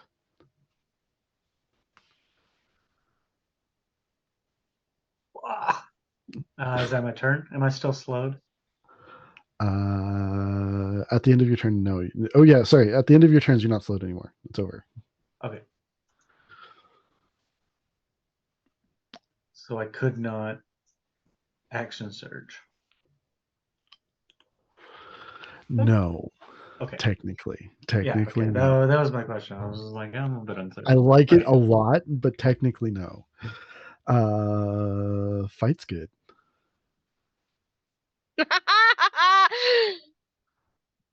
Sorry, how far away is the Baron again? Within range of you, like 50 feet. Great. Hey, can you move across difficult terrain? I don't see anything about that. It is like the floor is ice. I can't skate across it. I No can't skating use this ability. to my advantage. I can't just slide across with my axes ready to go. Know what? Give me a cool check. Call it acrobatics, call it athletics, call it what you want. Make this look good, and we'll see.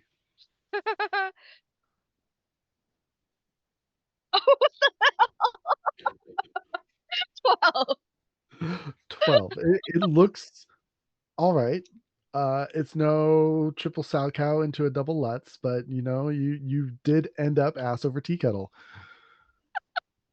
As you slide across the room, you end at the foot of the dais. You don't have any more movement, but you did get across the entirety of the room. So you're underneath. You can either dash to get the rest of the way, or you could throw something from where you are right now. I have some javelins. Let's go. Javelin all day. Let's give her.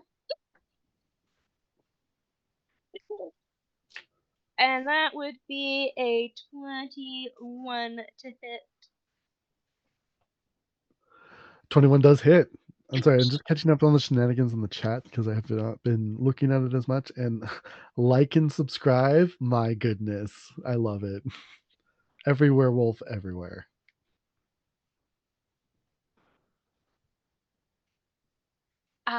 8 damage 8. Okay, from my yes. casserole. Oh, that's so good. The Baron like tries to like knock aside your javelin, but it's too much force as it pierces in and sticks into his chest. It is stuck there. Can I bonus action as well? Are you gonna rage or are you gonna attack again? I'm gonna rage. Okay, let's go. Raging, throwing things, skating across, well, falling across a room. You did great. That is the end of the round. Going to the top of the round, it is the Baron's turn as he looks down. Wee little thing, get away from here! As he shoots at you. Little old me. That's a 26 to hit. Make Oh, a yeah. con Please. save.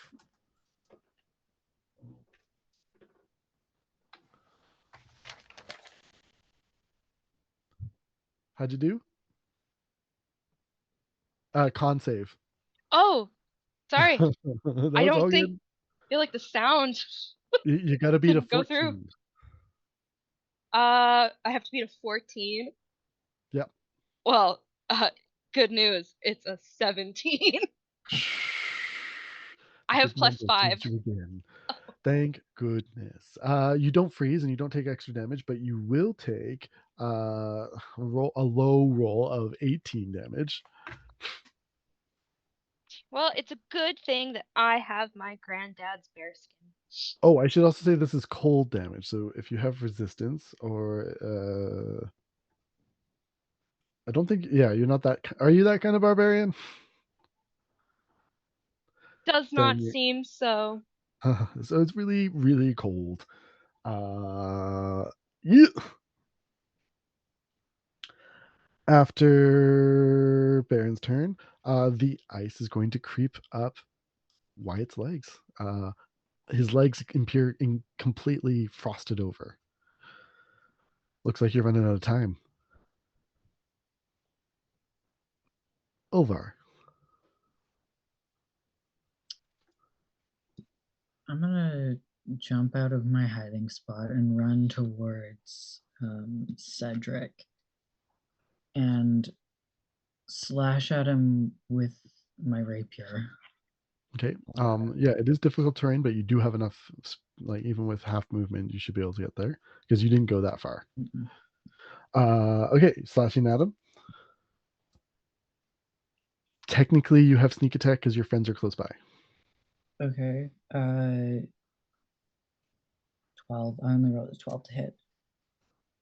12 to hit. 12 Yeah. hits. He's a Oh, it wizard. Alright. Squish factor. We're saying with sneak attack, we've got 17. 17. 17 damage or Yeah. 17 damage. 17 damage. Damage. Yeah. He's still concentrate. Oh, everyone's gone. He doesn't need to concentrate anymore. That hurt. He reels back and like, you can't stop my ascension. With my other bonus action, two-hand fighting. My other hand, I whip out my dagger and go to stab him. 13 Stab to away. hit. 13 hits.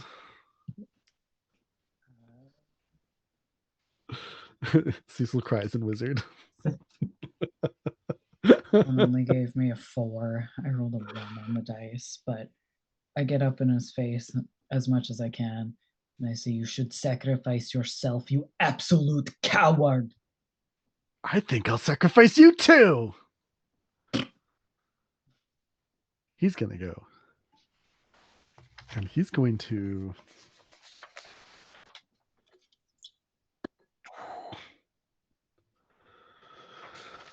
how many? Oh, he's gonna look at you. I want to see you burn. I need you to make a dex save or catch on fire. Not 20 plus 6. Flat his hand away. Rogue moment. What a time for that 20. Because that was gonna hurt. So you take half damage. Yep. Oh, saber suck. You do not take half damage. Ah, You feel your clothes like just heating up, and you impose. You don't know what you do. This absolute no. Your will standing in the way. All those memories of like the bitter cold that you've endured help you here and prevent the spark from catching. You do not ignite. We will continue along then. Wilbin. Go get him. I'm gonna bonus action hunter's mark him now. Okay. Cedric. Yeah, Cedric. Yeah. Look at you. You're in for some special mail. Cecil fails a performance check. oh, Special mail it is. Special mail. That bomb in your mailbox. A new box you can check when you're signing forms for the government. Special mail. Special mail. I'm gonna stick my head out from behind the pillar or wherever I'm hiding, not hiding, but ducking behind, and loose an arrow at him. Loose it up. Roll over 12. Roll 12 or over. No promises there. That's an 11, so I don't do that. And second. Oh no, Bless is dead. Yeah, Bless is gone. And second attack here. Maybe not that dice. Okay, that 27 to hit. Certainly smashes that AC by double.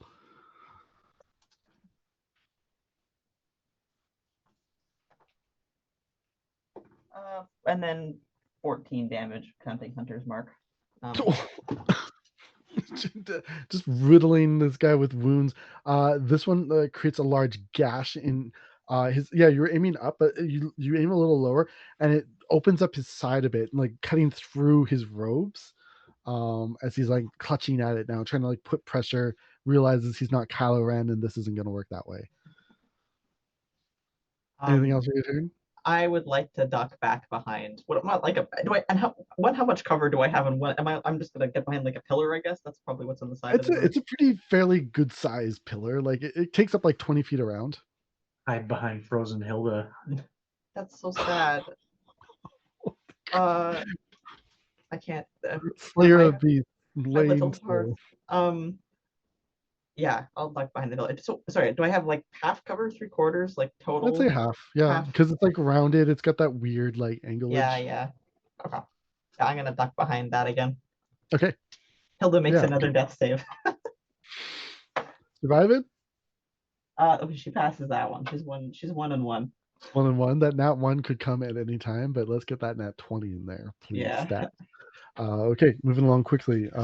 We are down to Torben, who has just awoken thanks to the blessing of the Ice Knight.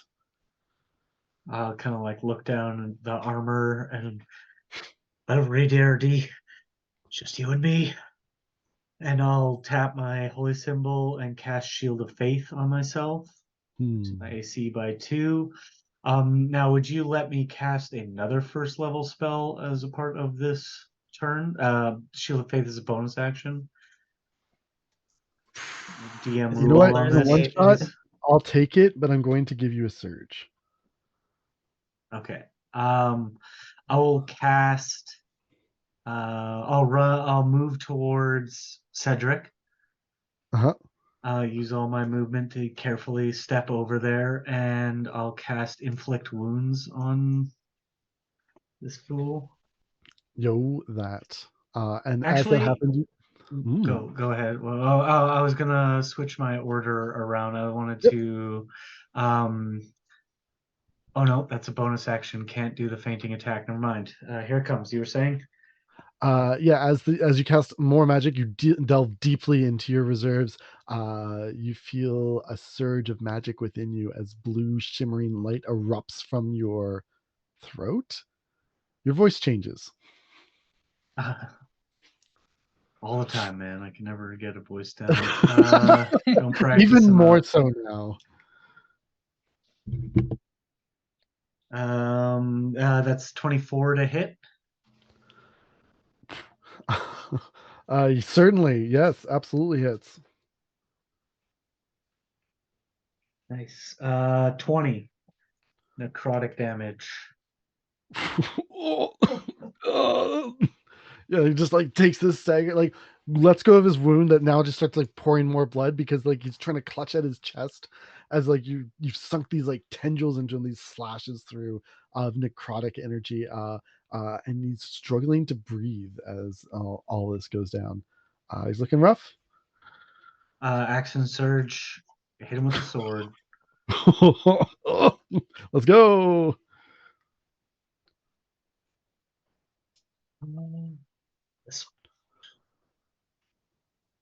23.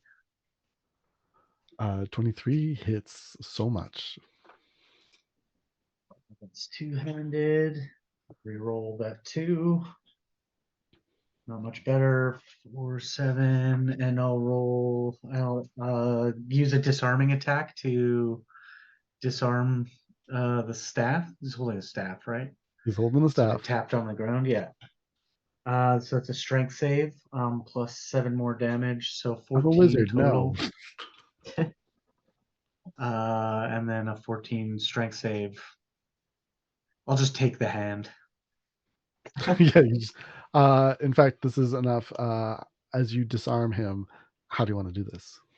I'll just bring old Mooney like through and like just right through the arm, and it like it almost like goes a tip over, but it's like frozen in place as it like blood hits the ground, and then I'll just kind of like grab the head and just like look up. Is the kid looking? Can the kid see this? The kid looks unconscious. Okay, great. Good. And I'll just like take what's left of him and just like pull it apart, like just. It's like, it turns out I'm the sacrifice. And as you Smashes it feel in. his life's blood begins to freeze over, as you see an arcane connection between him and the Baron, as the Baron rises up, levitates more, filled with living blood once more, and returns to his full power. We're still fighting though. So, anything else for your turn? No, that's plenty. Fight's good. You see this mythical legend of a villain rise in front of you, returning their flesh turning, well, flesh colored again, the pallor in it warming just enough. Still pretty pale. Centuries without a sun will do that to you.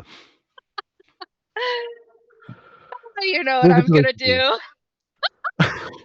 You're at the base of this, not but 15 feet away from you. And I have two beautiful hand axes that are craving blood. So I'm gonna run up, hit him with a little je ne sais quoi. Quoi ne sais je? That is on theme, huh? So 19 and 9. 19 hits. Great, great, amazing, beautiful. There's 5, 6, 7 damage. Yes, 7. I did my math right. 7. Yes. Yeah, the Baron like takes it. Blood pours forth from my veins for the first time in ages. More. Did you say more? More. Antler hours. I almost rolled the wrong thing. Do you want to make a third attack? Yeah, is the you what antler Yeah, hours? Yeah, is yeah, it, yeah, antler that's happening? hours. Yeah. What's up? Well, I mean, like I rolled a 10, so For a total of 10. oh no. I see. Yeah, you're like more, and you're too excited. Way too excited, way too stoked, way too in the moment. It's the Baron's turn. The Baron still has a hand cannon, but elects to shoot you with it once more. Fight's good. 22 to hit. Well, yeah. Con save. Con save. Ah, stop doing this to me now. Oh, well, that dice is gone, so we'll never know. Doesn't exist. Is that 22? Yes. 22 saves. You won't take additional damage, but you do take 16 points of cold damage. Stop.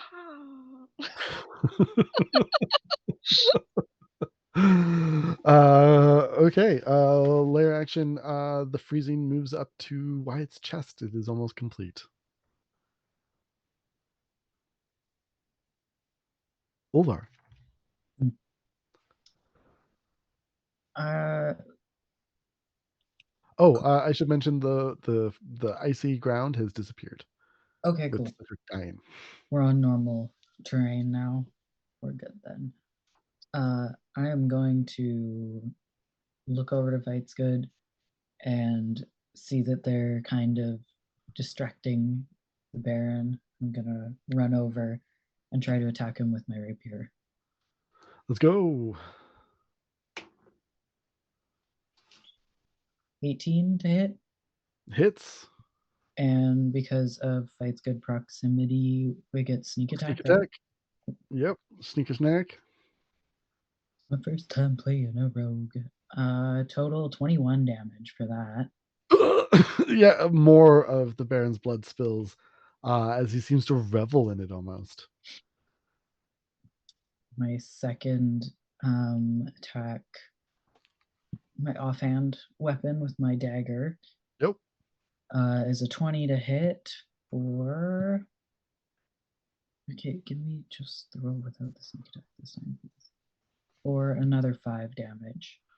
5 more damage. I want to try, if I can, to aim it for the elbow of the cannon arm to kind of fuck up his aim a little, maybe. Yeah, and as you like find purchase, you do like dig into flesh, but you begin to realize that it's fused to his hand. There is no disarming this without taking the whole thing. Oh yeah, no, I'm not trying to fully disarm it. I'm just trying to like screw up his ability to aim himself.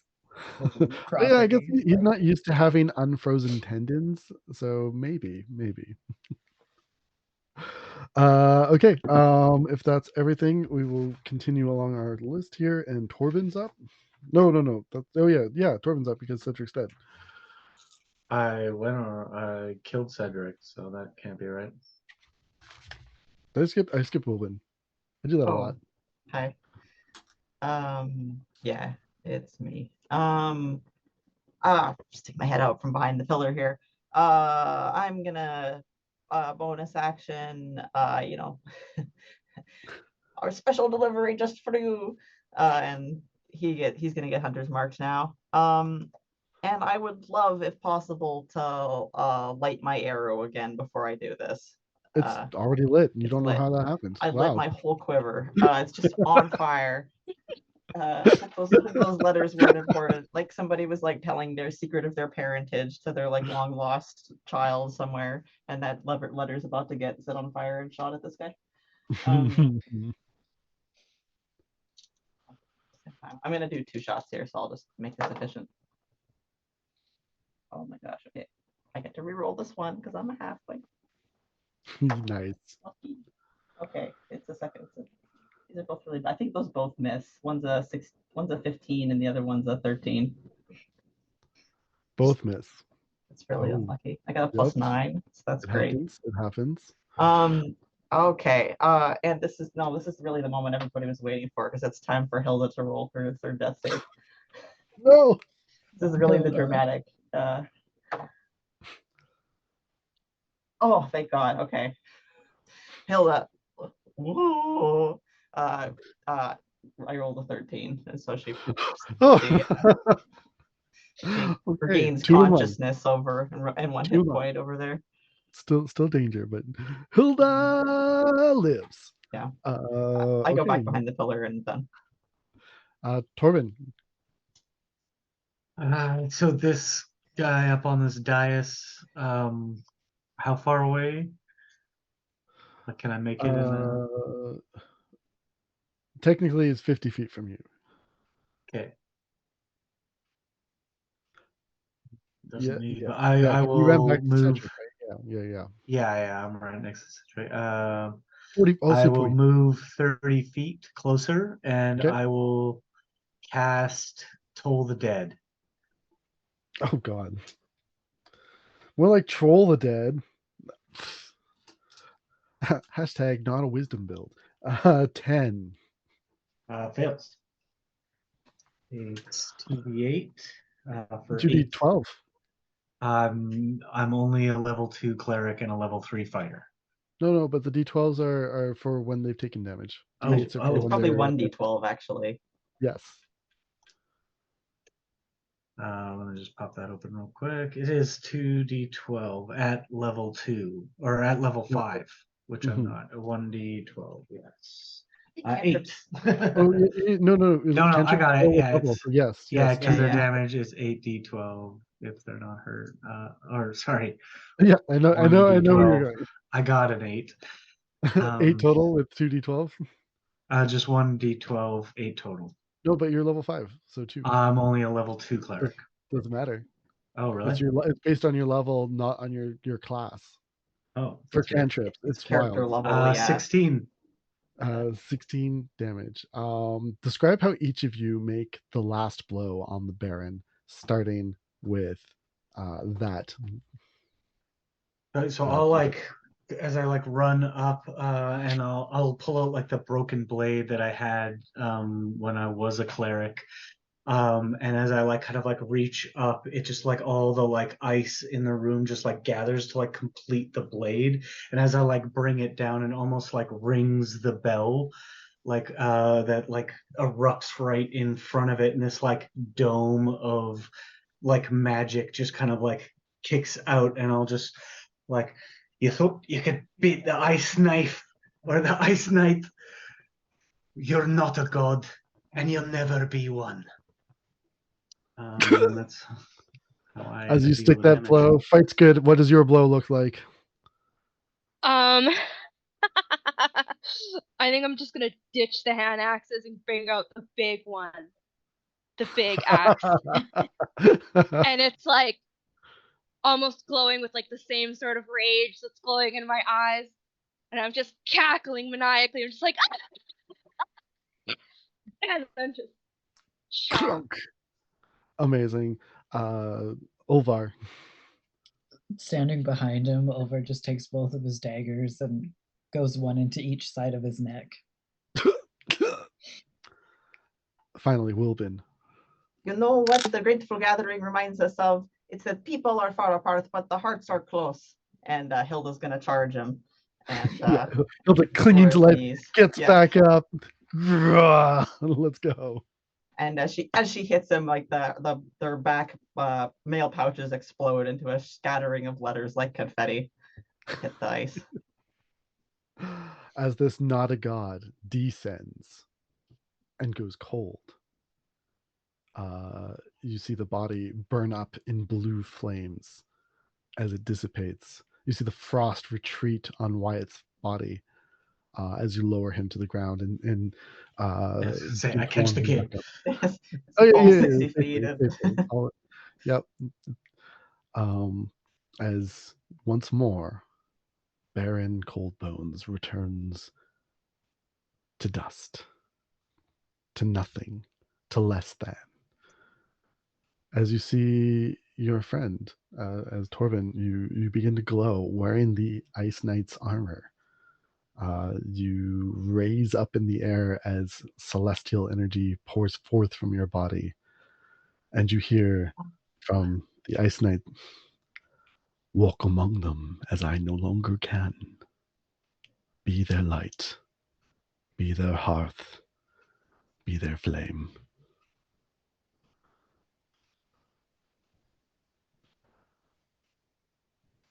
Well, I guess I can't leave then. Yeah, you raise like you're like banging on the top of the dome. Nah. Each of you return to Ember Vale and are regarded as heroes, defenders of the dome eternally more. Uh, as the season concludes and the final letters are delivered, this festival is complete, and you've ushered in another century of peace. As we end everything right there. Yeah, thank all of you so much for getting through this one shot. That was a lot. We went around an entire little dome continent thing, all in one session. So that was a lot of fun. Thank you each so much. Thank you to Steve in Vancouver by Night for having us on, for letting us tell our hilarious tales. And look at those minis. Look at like Yeah, the let's see red that on that. word. Thank you, Great. Like, Steve, for letting us watch you paint miniatures. Yes. So good. yes, love it. Nice. Love Pictures in each of them. post. Yeah, we'll do some quick outros while Steve continues to showcase some of those cool minis from Eldritch Foundry, the wonderful sponsors of this one shot. Starting with Tim, take us away. Hi, I'm Tim Rutherford. You can find me on Fablemancer's and online as Dinosaurcerer. I love playing D&D and all types of tabletops, so keep your eyes out, because Fablemancer's is going to have a very busy year, and I'll be in the VBN chat, so see you there. Amazing. Cecil.